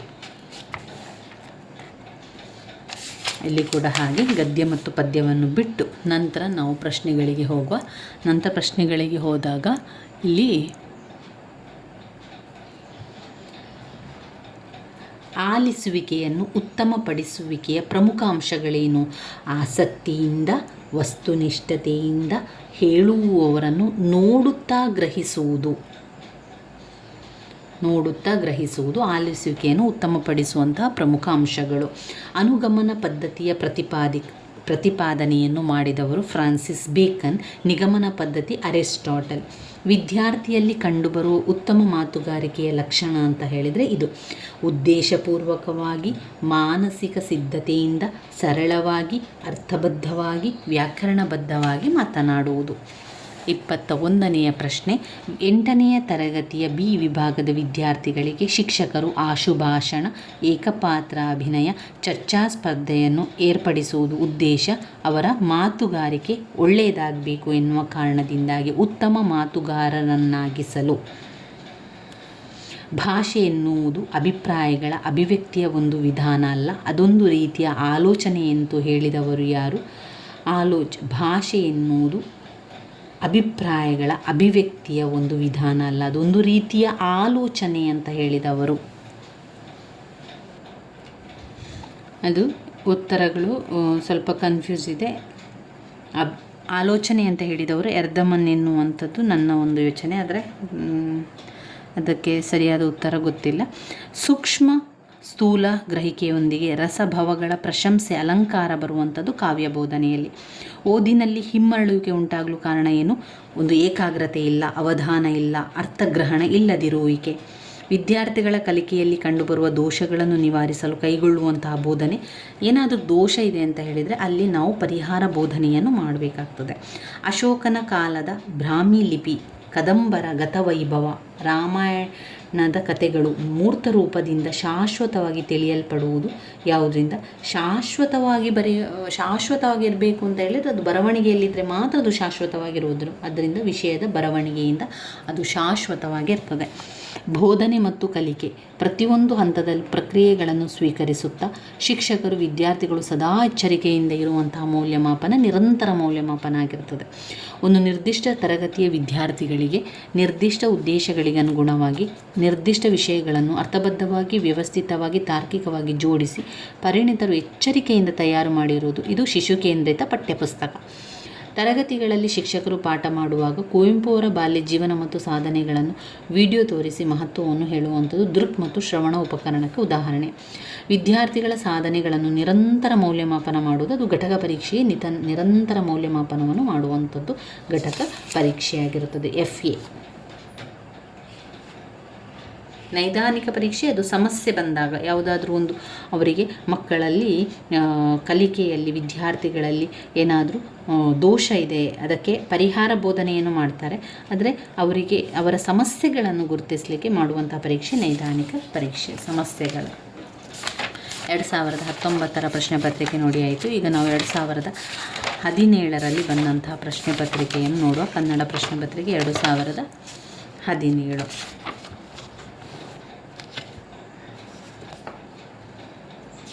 ನೋಡಿ. ಇಲ್ಲಿ ಅಚ್ಚರಿ ಎಂಬ ಪದದ ತತ್ಸಮ ರೂಪ ಯಾವುದು? ಆಶ್ಚರ್ಯ. ಆಶ್ಚರ್ಯ ಎನ್ನುವುದು ಅಚ್ಚರಿ, ತದ್ಭವ ಅಚ್ಚರಿ, ಆಶ್ಚರ್ಯ ಎನ್ನುವುದು ತತ್ಸಮ. ಉತ್ತಮ ಮೌಖಿಕ ಅಭಿವ್ಯಕ್ತಿ ಕೌಶಲ್ಯಕ್ಕೆ ವ್ಯತಿರಿಕ್ತವಾದುದು ಉಲ್ಟಾಗಿರುವಂಥದ್ದು ಯಾವುದು? ಸಾಂದರ್ಭಿಕ ಪದಗಳನ್ನು ಬಳಸದಿರುವುದೇ ವ್ಯತಿರಿಕ್ತವಾಗಿರುವಂಥದ್ದು. ಉತ್ತಮ ಮಾತುಗಾರಿಕೆಯ ಲಕ್ಷಣಗಳಲ್ಲಿ ಇದು ಅನಪೇಕ್ಷಿತ ಲಕ್ಷಣ, ಅಂದರೆ ಇದು ಒಳ್ಳೆಯದಿಲ್ಲ ಈ ಲಕ್ಷಣ ಅಂತ ಹೇಳೋದು. ಉದ್ದೇಶಪೂರ್ವಕವಾಗಿ ಮಾನಸಿಕ ಸಿದ್ಧತೆಯಿಂದ ಮಾತನಾಡುವಂಥದ್ದು, ಮಾತಿನಲ್ಲಿ ಪದೇ ಪದೇ ಹಿಮ್ಮಳ್ಳಿಕೆ ಇರುವುದು, ನಿರರ್ಗಳವಾಗಿ ಭಾವಪೂರ್ಣವಾಗಿ ಮಾತನಾಡುವುದು, ಧ್ವನಿ ಏರಿಳಿತ ನಿಲುಗಡೆಯನ್ನು ಅನುಸರಿಸಿ ಮಾತನಾಡುವುದು. ಹಾಗಾದರೆ ಪದೇ ಪದೇ ಹಿಮ್ಮರಳಿಕೆ ಇರುವಂಥದ್ದು ಇದೆಯಲ್ಲ, ಅದು ಅನಪೇಕ್ಷಿತ ಲಕ್ಷಣ, ಉತ್ತಮ ಲಕ್ಷಣ ಅಲ್ಲ ಅದು. ಧ್ವನಿ ಮತ್ತು ಮಾನಸಿಕ ಕ್ರಿಯೆಯನ್ನು ಬಿಂಬಿಸುವ ಭಾಷಾ ಕೌಶಲ್ಯ, ಧ್ವನಿ ಮತ್ತು ಮಾನಸಿಕ ಕ್ರಿಯೆ ಬರಬೇಕು ಅಂದರೆ ಕಾಪಿ ಬರೆಯುವಂಥದ್ದು. ಕ್ರಮಬದ್ಧವಾದ ಬರವಣಿಗೆಯನ್ನು ಕಲಿಸುವ ಮುಂಚೆ ಚಿತ್ರಗಳನ್ನು ಬರೆಯುವುದನ್ನು ಕಲಿಯಿರಿ ಎಂದು ಹೇಳಿದವರು ಮಹಾತ್ಮ ಗಾಂಧೀಜಿಯವರು. ಮಾತು, ಓದು, ಬರಹ ಉತ್ತಮವಾಗಬೇಕಾದರೆ ಈ ಕೌಶಲ್ಯ ಬಲಗೊಳ್ಳಬೇಕು. ಮಾತು, ಓದು, ಬರಹ, ವಾಕ್ಯ ರಚನೆಯನ್ನು ಮಾಡಬೇಕು. ವಾಕ್ಯ ರಚನೆ ಮಾಡಬೇಕಾದ್ರೆ ಅಲ್ಲಿ ಬರಹ ಕೂಡ ಬರ್ತದೆ, ಓದು ಕೂಡ ಬರ್ತದೆ, ಬರಹ ಕೂಡ ಬರ್ತದೆ. ಇದು ಕಾಪಿ ಬರೆಯುವಂಥದ್ದು ಧ್ವನಿ ಮತ್ತು ಮಾನಸಿಕ ಕ್ರಿಯೆಯಾಗಿರುವಂಥದ್ದು ಇದು ಕಾಪಿ. ಇದು ಭಾಷಾ ಕೌಶಲಗಳಲ್ಲಿ ಶಾಶ್ವತವಾಗಿರುವಂಥ ರೂಪ ಅಂತ ಹೇಳಿದರೆ ಬರವಣಿಗೆ. ಕನ್ನಡದಲ್ಲಿ ಉತ್ತಮ ಕೈಬರಹ ಲಕ್ಷಣಗಳಿಗೆ ವ್ಯತಿರಿಕ್ತವಾಗಿರುವುದು ಅಕ್ಷರ ಪದಗಳ ನಡುವೆ ಜಾಗ ಬಿಡದೆ ಬರೆಯಬೇಕು. ಇದು ವ್ಯತಿರಿಕ್ತ, ಮತ್ತೆಲ್ಲ ಒಳ್ಳೆಯದಾಗಿರ್ತದೆ, ಒಂದು ಮಾತ್ರ ವ್ಯತಿರಿಕ್ತವಾಗಿರುವಂಥದ್ದು. ಮೂರ್ತದಿಂದ ಅಮೂರ್ತದ ಕಡೆಗೆ ಹೋಗುವಂಥದ್ದು ಯಾವುದು? ಅದು ಅನುಗಮನ ಪದ್ಧತಿ. ನಿಗಮನ ಪದ್ಧತಿಯು ಅಮೂರ್ತದಿಂದ ಮೂರ್ತದ ಕಡೆಗೆ, ಬಿಡಿಯಿಂದ ಇಡಿಯ ಕಡೆಗೆ ಹೋಗುವಂಥದ್ದು ನಿಗಮನ ಪದ್ಧತಿ. ಅನುಗಮನ ಪದ್ಧತಿ ಮೂರ್ತದಿಂದ ಅಮೂರ್ತದ ಕಡೆಗೆ, ಇಡಿಯಿಂದ ಬಿಡಿಯ ಕಡೆಗೆ ಹೋಗುವಂಥದ್ದು. ವ್ಯಾಕರಣ ಬೋಧನೆಯ ಸಂದರ್ಭದಲ್ಲಿ ಅನ್ವಯವಾಗದಿರುವ ಚಟುವಟಿಕೆ ವ್ಯಾಕರಣ ನಿಯಮಗಳನ್ನು ಕಂಠಪಾಠ ಮಾಡಬಾರ್ದು. ವ್ಯಾಕರಣಗಳನ್ನು ಕಂಠಪಾಠ ಮಾಡುವ ಹಾಗಿಲ್ಲ. ವಿದ್ಯಾರ್ಥಿಯ ಕಲಿಕಾ ದೌರ್ಬಲ್ಯಗಳನ್ನು ನಿಖರವಾಗಿ ಪತ್ತೆ ಹಚ್ಚಲು ಕೈಗೊಳ್ಳುವಂಥ ಪರೀಕ್ಷೆ ವಿದ್ಯಾರ್ಥಿಗಳ ದೌರ್ಬಲ್ಯವನ್ನು, ಸಮಸ್ಯೆಗಳನ್ನು ಗುರುತಿಸಲಿಕ್ಕೆ ನೈದಾನಿಕ ಪರೀಕ್ಷೆ. ವಿದ್ಯಾರ್ಥಿಗಳ ಓದುಗಾರಿಕೆ ಕೌಶಲ್ಯದ ಕಲಿಕೆ ಹಾಗೂ ಅಭ್ಯಾಸಕ್ಕೆ ನೆರವಾಗುವ ಸಾಧನ ಕತೆ ಪುಸ್ತಕ ಮತ್ತು ದಿನಪತ್ರಿಕೆಗಳನ್ನು ಓದುವುದು ಅವರ ಒಂದು ಓದುಗಾರಿಕೆ ಉತ್ತಮಪಡಿಸಲಿಕ್ಕೆ ಸಾಧ್ಯ ಆಗ್ತದೆ. ಹಿಂದೆ ಜರುಗಿದ ಘಟನೆಗಳನ್ನು ಮಾತ್ರವಲ್ಲದೆ ವರ್ತಮಾನದ ಹಾಗೂ ಭವಿಷ್ಯದ ಘಟನೆಗಳನ್ನು ಒಳಗೊಂಡಿರುವ ಪಠ್ಯಪುಸ್ತಕ ಈ ತತ್ವವನ್ನು ಪ್ರತಿಬಿಂಬಿಸುತ್ತದೆ. ಸಮಕಾಲೀನ ತತ್ವ. ಸುಮಧುರ ಗೀತೆಗಳು, ಕವಿಗಳ ಭಾಷಣಗಳು, ಸಂದರ್ಶನಗಳು ತರಗತಿಯಲ್ಲಿ ಆಲಿಸಲು ಬಳಸುವುದು ಧ್ವನಿ ಸುರುಳಿ. ಭಾಷಾ ತರಗತಿಯಲ್ಲಿ ಒತ್ತು ನೀಡಬೇಕಾಗಿರುವುದು ಯಾವುದಕ್ಕೆ? ಸಹಜವಾದ ಸಂವಹನ ಮತ್ತು ಅಭಿವ್ಯಕ್ತಿಗೆ. ಭಾಷಾ ತರಗತಿಯಲ್ಲಿ ಒತ್ತು ನೀಡಬೇಕಾಗಿರುವಂಥದ್ದು ಸಹಜವಾಗಿ ಮಾತನಾಡುವಂಥದ್ದು, ಸಹಜವಾಗಿ ಸಂವಹನ ಮಾಡುವಂಥದ್ದು ಮತ್ತು ಅಭಿವ್ಯಕ್ತಿಗೆ ನಾವು ಒತ್ತು ನೀಡಬೇಕಾಗಿರುವಂಥದ್ದು. ಇದು 2017 ಪ್ರಶ್ನೆ ಪತ್ರಿಕೆ ಆಯಿತು. ಇನ್ನು ನಾವು 2015 ಪ್ರಶ್ನೆ ಪತ್ರಿಕೆಗೆ ಬರುವ. 2015 ಪ್ರಶ್ನೆ ಪತ್ರಿಕೆಯನ್ನು ನೋಡಿದರೆ ನೋಡಿ, 2015 ಕನ್ನಡ ಪ್ರಶ್ನೆ ಪತ್ರಿಕೆ 16 ನಂತರ ಬರುವಂಥದ್ದು ಬೋಧನಾಶಾಸ್ತ್ರವಲ್ಲ. ಪ್ರಾಥಮಿಕ ಹಂತದಲ್ಲಿ ಕಂಡುಬರುವ ಭಾಷಾ ದೋಷಗಳನ್ನು ಅದೇ ಹಂತದಲ್ಲಿ ಪರಿಹರಿಸಬೇಕಾಗಿರುವ ಅಗತ್ಯ. ಯಾಕಂದರೆ ಆ ಹಂತದಲ್ಲಿ ದೋಷಗಳು ಉಳಿದರೆ ಕ್ರಮೇಣ ಆ ದೋಷಗಳು ಎಲ್ಲಿಗೆ ಹೋಗ್ತದೆ? ಅದು ವಿಸ್ತಾರ ಆಗ್ತದೆ.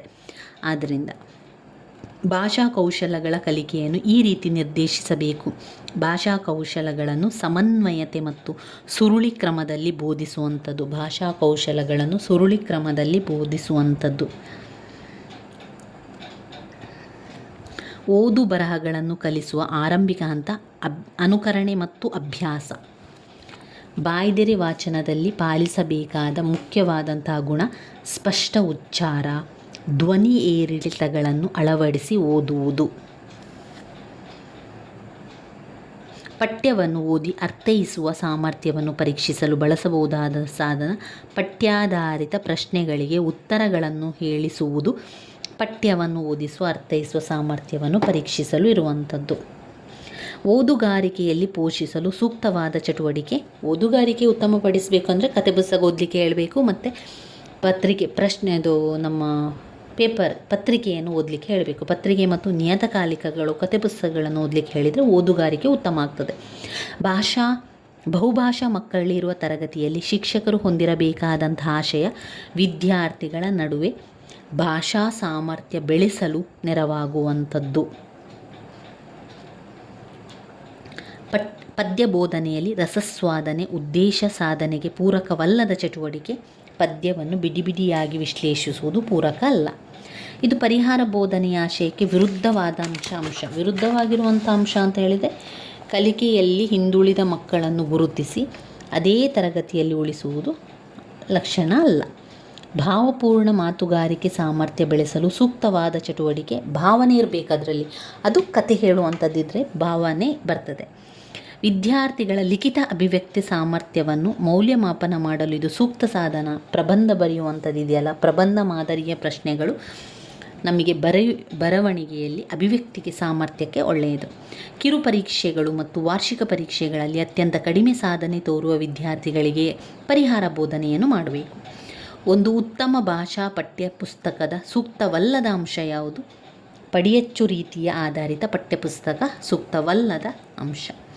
ಆರಂಭದಲ್ಲಿ ಓದು ಕಲಿಸಲು ನಾವು ಯಾವುದನ್ನು ಬಳಸುವಂಥದ್ದು? ಆರಂಭದಲ್ಲಿ ಚಿತ್ರಸಹಿತ ವಾಕ್ಯವನ್ನು ಮಾಡುವಂಥದ್ದು. ವಿದ್ಯಾರ್ಥಿಗಳ ಮೌಖಿಕ ಅಭಿವ್ಯಕ್ತಿ ಸಾಮರ್ಥ್ಯದ ಮಾಪನ ಮಾಡಲು ಬಳಸುವಂಥದ್ದು ಪಠ್ಯ ಆಧಾರಿತ ಪ್ರಶ್ನೆಗಳನ್ನು ಕೇಳುವಂಥದ್ದು. ಪ್ರಬಂಧ ಅಂದರೆ ಲಿಖಿತ ಅಭಿವ್ಯಕ್ತ ಮಾಡುವುದು ಪ್ರಬಂಧ. ವಸ್ತುನಿಷ್ಠ ಪ್ರಶ್ನೆಗಳು ಉತ್ತರಿಸುವುದು ಅದು ಒಬ್ಬ ವ್ಯಕ್ತಿಗೆ ಸಂಬಂಧಪಡ್ತದೆ. ಉತ್ತಲೇಖನ ಬರೆಯುವಂಥದ್ದು ಮಕ್ಕಳ ಒಂದು ಅಕ್ಷರ ಇದಾಗ್ತದೆ. ಇಲ್ಲಿ ಮೌಖಿಕ ಮಾತುಗಾರಿಕೆ ಉತ್ತಮ ಆಗಬೇಕು ಅಂತಂದರೆ ಪ್ರಶ್ನೆಯನ್ನು ಕೇಳುವಂಥದ್ದು, ಪಠ್ಯ ಆಧಾರಿತ ಪ್ರಶ್ನೆಗಳನ್ನು ಕೇಳುವಂಥದ್ದು. 2015ರ ಪ್ರಶ್ನೆ ಪತ್ರಿಕೆ ಆಯಿತು. ಇನ್ನು ನಾವು 2014ರ ಪ್ರಶ್ನೆ ಪತ್ರಿಕೆಗೆ ಬರುವ. 2014ರ ಪ್ರಶ್ನೆ ಪತ್ರಿಕೆಯಲ್ಲಿ ನೋಡಿ, ಎಲ್ಲಿನ ನಂತರ ನಮ್ಮ ಭಾಷಾ ಬೋಧನೆ 16ರ ನಂತರ ಭಾಷಾ ಕಲಿಕೆಯ ಅನುಕ್ರಮಣಿಕೆ, ತತ್ವದನ್ವಯ, ಸರಿಯಾದ ಕಲಿಕೆಯ ರೀತಿ, ಮಾತುಗಾರಿಕೆಯ ಕೌಶಲ್ಯದ ನಂತರ ಓದುವುದು. ಈಗ ಭಾಷಾ ಕಲಿಕೆಯಲ್ಲಿ 4 ವಿಧ ಇದೆ. ಒಂದು ಅನುಕರಣೆ, ಮಾತುಗಾರಿಕೆ, ಮಾತುಗಾರಿಕೆ, ಓದುವಂಥದ್ದು, ಕೊನೆಯದಾಗಿ ಬರೆಯುವಂಥದ್ದು. ಅನುಕರಣೆ, ಮಾತನಾಡುವಂಥದ್ದು, ಓದುವಂಥದ್ದು, ಬರೆಯುವಂಥದ್ದು. ಅದರಿಂದ ಮಾತುಗಾರಿಕೆಯ ನಂತರ ಓದುವಂಥದ್ದು. ಭಾಷಾ ಕಲಿಕೆಯ ಆರಂಭ ಅದು ಬಲಗೊಳ್ಳುವ ಅನುಕ್ರಮವಾಗಿ ಭಾಷಾ ಬೋಧನೆಯು ಅನುಕರಣೆ ಮತ್ತು ಅಭ್ಯಾಸ ಮಾಡಿದರೆ ಅದು ಬಲವಾಗಿ ಇರ್ತದೆ. ಒಬ್ಬ ಸಾಮಾನ್ಯ ವಿದ್ಯಾರ್ಥಿಯು ಪರಿಣಾಮಕಾರಿ ಕಲಿಕಾ ಪ್ರಕ್ರಿಯೆಯ ನಂತರ ಈ ಪ್ರಕ್ರಿಯೆಗೆ ಸಂಬಂಧಿಸಿದ ಸಾಮಾನ್ಯ ಅಂಶಗಳಿಗೆ ಆತ ಸಮರ್ಪಕವಾಗಿ ಪ್ರತಿಕ್ರಿಯಿಸುತ್ತಿಲ್ಲ ಅಂದರೆ ಅವರು ಸರಿಯಾಗಿ ಕೇಳಲಿಲ್ಲ ಅಂತ ಅರ್ಥ, ಸರಿಯಾಗಿ ವಿಷಯವನ್ನು ಆಲಿಸಲಿಲ್ಲ. ಈ ಹೇಳಿಕೆಗಳಲ್ಲಿ ಉತ್ತಮ ಮಾತುಗಾರಿಕೆಯ ಲಕ್ಷಣ ಸ್ಪಷ್ಟವಾದ ಉಚ್ಚಾರಣೆಯೊಂದಿಗೆ ಸರಾಗವಾಗಿ ಮಾತನಾಡುವುದು ಸರಿ, ಮಾತಿನ ದಾಟಿಯಲ್ಲಿ ಏರಿಳಿತ ಇರುವುದು ಸರಿ, ಭಾವಪೂರ್ಣವಾಗಿ ಮಾತನಾಡುವುದು ಮತ್ತು ಅರ್ಥಪೂರ್ಣವಾಗಿ ವ್ಯಾಕರಣಬದ್ಧವಾಗಿ ಮಾತನಾಡುವುದು ಸರಿ, ಏಕತಾನತೆಯಿಂದ ಮಾತನಾಡುವುದು ಅಲ್ಲ. ಭಾವಪೂರ್ವಕ ಇರಬೇಕು, ಏಕತಾನತೆಯಿಂದ ಮಾತನಾಡುವುದು ಅಲ್ಲ. ABD ಸರಿಯಾಗಿರುವಂಥದ್ದು. ಕ್ರಿಯಾತ್ಮಕ ವ್ಯಾಕರಣ ಬೋಧನೆಯ ಮುಖ್ಯ ಲಕ್ಷಣ ಏನು? ಕ್ರಿಯೆ ಅಂತ ಬಂದಾಗ ಅಲ್ಲಿ ಭಾಷಾ ಬೋಧನೆಯ ಜೊತೆಗೆ ಪ್ರಯೋಗದ ಮೂಲಕ ವ್ಯಾಕರಣ, ಭಾಷೆಯ ಜೊತೆಯಲ್ಲಿಯೇ ಪ್ರಯೋಗದ ಮೂಲಕ ವ್ಯಾಕರಣ ಕಲಿಕೆ. ಬಹುಭಾಷಾ ಮಕ್ಕಳಿರುವ ತರಗತಿಯಲ್ಲಿ ಭಾಷಾ ಶಿಕ್ಷಕ ಹೊಂದಿರಬೇಕಾದ ಅಪೇಕ್ಷಿತ ಧೋರಣೆ ಇರಬೇಕಾದದ್ದು ಹೀಗೆ: ಭಾಷಾ ತರಗತಿಯ ಭಾಷಾ ಕಲಿಕೆ ಸಂಪನ್ಮೂಲ ಎಂದು ಭಾವಿಸುವುದು. ಬಹುವಿದ್ಯಾರ್ಥಿಗಳು ಭಾಷಾ ಬೋಧನೆಗೆ ಒಂದು ತೊಡಕು ಅಲ್ಲ. ಬಹುಭಾಷಾ ವಿದ್ಯಾರ್ಥಿಗಳಿಗೆ ಪ್ರತ್ಯೇಕ ಬೋಧನೆ ಮಾಡೋದು, ಹಾಗೆ ಮಾಡಬಾರ್ದು. ವಿವಿಧ ಭಾಷೆಗಳಿಗೆ ಪ್ರತ್ಯೇಕ ಬೋಧನೆ ವ್ಯವಸ್ಥೆ ಹಾಗೂ ಮಾಡಬಾರ್ದು. ಅಲ್ಲಿ ಕಲಿಕಾ ಸಂಪನ್ಮೂಲ ಅಂತ ಭಾವಿಸುವಂಥದ್ದು. ಭಾಷಾ ಕಲಿಕಾ ಪ್ರಕ್ರಿಯೆಯಲ್ಲಿ ಪ್ರತಿಯೊಂದು ಘಟಕಗಳನ್ನು ಅಗತ್ಯ ಸಿದ್ಧತೆಯೊಂದಿಗೆ ಈ ರೀತಿ ಅನುಕೂಲಿಸುವುದು ಹೆಚ್ಚು ಸೂಕ್ತ. ವೈವಿಧ್ಯ ಚಟುವಟಿಕೆಗಳ ಮೂಲಕ ಭಾಷೆಯ ಮೇಲಿನ ಪ್ರಭುತ್ವ ಸಾಧನೆ ಎಂದರೆ ಮುಖ್ಯವಾಗಿ ಇವುಗಳನ್ನು ಹೊಂದುವುದೇ ಅಗತ್ಯ. ಭಾಷಾ ಬಳಕೆಯ ವಿವಿಧ ಕೌಶಲ ಇರಬೇಕು. ಭಾಷಾ ಕಲಿಕೆಯಲ್ಲಿ ನೈಪುಣ್ಯತೆ ಸಾಧಿಸಲು ಈ ರೀತಿಯ ಕಲಿಕೆಯ ಸ್ಪಷ್ಟತೆ ಮತ್ತು ಪರಿಪೂರ್ಣತೆಯನ್ನು ಒದಗಿಸಬಲ್ಲದು ಯಾವುದು? ಸ್ವಯಂ ಕಲಿಕೆ ಏನು ಮಾಡ್ತದೆ, ಹೆಚ್ಚು ಸ್ಪಷ್ಟತೆ ಮತ್ತು ಅದರ ಪರಿಪೂರ್ಣತೆಯನ್ನು ತಿಳ್ಕೊಳ್ಬೇಕು ಅಂತಂದರೆ ಅವರು ಸ್ವಯಂ ಕಲಿಕೆಯನ್ನು ಮಾಡಬೇಕು. ನಿರಂತರ ಮತ್ತು ವ್ಯಾಪಕ ಮೌಲ್ಯಮಾಪನದ ಆಶಯದಲ್ಲಿ ಮೌಲ್ಯಮಾಪನವು ಹೇಗಿರಬೇಕೆಂದು ಅದು ಕಲಿಕಾ ಸಾಧನ ಇರಬೇಕು. ಕಲಿಕಾ ಸಾಧನೆ ನಿರಂತರ ಮೌಲ್ಯಮಾಪನಕ್ಕೆ ಸಹಾಯಕ. ಮಾತನಾಡುವ ಕೌಶಲ್ಯಕ್ಕೆ ಸಂಬಂಧಿಸಿದಂತೆ ಯಾವುದು ಉತ್ತಮ? ಆಶುಭಾಷಣ, ಸಂದರ್ಶನ, ಚರ್ಚೆ, ಸಂಭಾಷಣೆ. ಭಾಷಾ ಪ್ರಯೋಗಾಲಯವು ಭಾಷಾ ಶಿಕ್ಷಣದಲ್ಲಿ ಈ ರೀತಿ ನೆರವಾಗ್ತದೆ. ಸೂಕ್ತ ಅಭ್ಯಾಸಗಳ ಮೂಲಕ ಭಾಷಾ ದೋಷಗಳನ್ನು ಬಗೆಹರಿಸಿಕೊಳ್ಳಲು ಪ್ರಯೋಗಾಲಯ ಸಹಾಯಕ ಆಗ್ತದೆ. ಓದುವ ಪರಿಹಾರಾತ್ಮಕ ಕಾರ್ಯದಲ್ಲಿ ಈ ರೀತಿಯ ಪರಿಹಾರಾತ್ಮಕ ಚಟುವಟಿಕೆಗಳಲ್ಲಿ ನಡೆಸುವುದು ಹೆಚ್ಚು ಸೂಕ್ತ. ವಿಶೇಷ ತರಗತಿ, ವಿಶೇಷ ಶಿಕ್ಷಕರಿಂದ ಓದುಗಾರಿಕೆಯಲ್ಲಿ ಹಿಂದುಳಿದ ವಿದ್ಯಾರ್ಥಿಗಳಿಗೆ ವಿಶೇಷ ತರಗತಿ, ವಿಶೇಷ ಶಿಕ್ಷಕರಿಂದ ಓದುಗಾರಿಕೆಯಲ್ಲಿ, ಯಾಕಂದರೆ ಇಲ್ಲಿ ಪ್ರಶ್ನೆ ನೋಡಿ, ಓದುವ ಪರಿಹಾರಾತ್ಮಕ ಅಂತ ಕೊಟ್ಟಿದ್ದಾರೆ. ಆಗ ಕಲಿಕೆಯಲ್ಲಿ ಹಿಂದುಳಿದ ವಿದ್ಯಾರ್ಥಿ ಆಗೋದಿಲ್ಲ, ಓದುಗಾರಿಕೆಯಲ್ಲಿ ಹಿಂದುಳಿದ ವಿದ್ಯಾರ್ಥಿ ಅಂತ ಬರ್ತದೆ. ಅದರಿಂದ ಪ್ರಶ್ನೆಯನ್ನು ನಾವು ಜಾಗರೂಕತೆಯನ್ನು ನೋಡಿಕೊಳ್ಬೇಕು. ಪ್ರಶ್ನೆಯನ್ನು 2 ಬಾರಿ ಓದ್ಕೊಳ್ಬೇಕು. ಒಂದು ಘಟಕದ ಕಲಿಕಾ ಪ್ರಕ್ರಿಯೆಯ ನಂತರ ಭಾಷಾ ಕೌಶಲಗಳ ಪ್ರಗತಿಗೆ ಭಾಷಾ ಶಿಕ್ಷಕರು ಪರಿಹಾರ ಬೋಧನೆ ನಡೆಸಬೇಕಾಗಿರುವುದು ಇವರಿಗೆ ಯಾರಿಗೆ? ತರಗತಿಯ ಎಲ್ಲ ವಿದ್ಯಾರ್ಥಿಗಳಿಗೂ ಕೂಡ ಒಂದು ಘಟಕದ ಕಲಿಕಾ ಪ್ರಕ್ರಿಯೆಯ ನಂತರ ಭಾಷಾ ಕೌಶಲ್ಯಗಳ ಪ್ರಗತಿ ಆಗಬೇಕು ಅಂತ ಹೇಳಿ ಅಲ್ಲಿ ಯಾವುದೇ ಸಮಸ್ಯೆ ಇಲ್ಲ. ಈಗ ಸಮಸ್ಯೆ ಇದ್ದರೆ ಸಮಸ್ಯೆ ವಿದ್ಯಾರ್ಥಿಗಳಿಗೆ ಮಾಡ್ಬೋದು, ಆದರೆ ಇಲ್ಲಿ ಎಲ್ಲ ಮಕ್ಕಳಿಗೂ ಕೂಡ ಮಾಡುವಂಥದ್ದು. ಕಲಿಕೆ ಸ್ವಾಧೀನ ಆಗಬೇಕು ಅಂತಾದರೆ ಈ ಅಂಶ ತುಂಬಾ ಮುಖ್ಯ. ಅದನ್ನು ಗಳಿಸಬೇಕು ಮತ್ತು ಅದನ್ನು ಬಳಕೆ ಮಾಡಬೇಕು. ಅದು ಕಲಿಕೆ ಸ್ವಾಧೀನ ಆಗಲಿಕ್ಕೆ ಸಹಾಯಕ. ಅಲ್ಲಿ ಗಳಿಕೆ ಮತ್ತು ಬಳಕೆ ಆದರೆ ಮಾತ್ರ ಕಲಿಕೆ ಸ್ವಾಧೀನಪಡಿಸಿಕೊಳ್ಳಲಿಕ್ಕೆ ಸಾಧ್ಯ. ಇವಿಷ್ಟು ವಿಚಾರಗಳು ನಮ್ಮ TET ಕನ್ನಡ ಪರೀಕ್ಷೆಗಳಲ್ಲಿ ನಾವು ತಿಳ್ಕೊಳ್ಬೇಕಾಗಿರುವಂಥದ್ದು. ಪ್ರಶ್ನೆಯನ್ನು 2 ಬಾರಿ ಓದ್ಕೊಂಡ್ರೆ ಎಲ್ಲವನ್ನು ಕೂಡ ನಮಗೆ ಉತ್ತರವನ್ನು ಉತ್ತರಿಸಲಿಕ್ಕೆ ಸಾಧ್ಯ ಆಗ್ತದೆ. ನನ್ನ ವಿಡಿಯೋಸ್ ಎಲ್ಲ ನಿಮಗೆ ಇಷ್ಟ ಆಗಿದ್ದರೆ ಲೈಕ್ ಕೊಡಿ, ಶೇರ್ ಮಾಡಿ, ಸಬ್ಸ್ಕ್ರೈಬ್ ಮಾಡಲಿಕ್ಕೆ ಮರಿಬೇಡಿ. ಧನ್ಯವಾದಗಳು.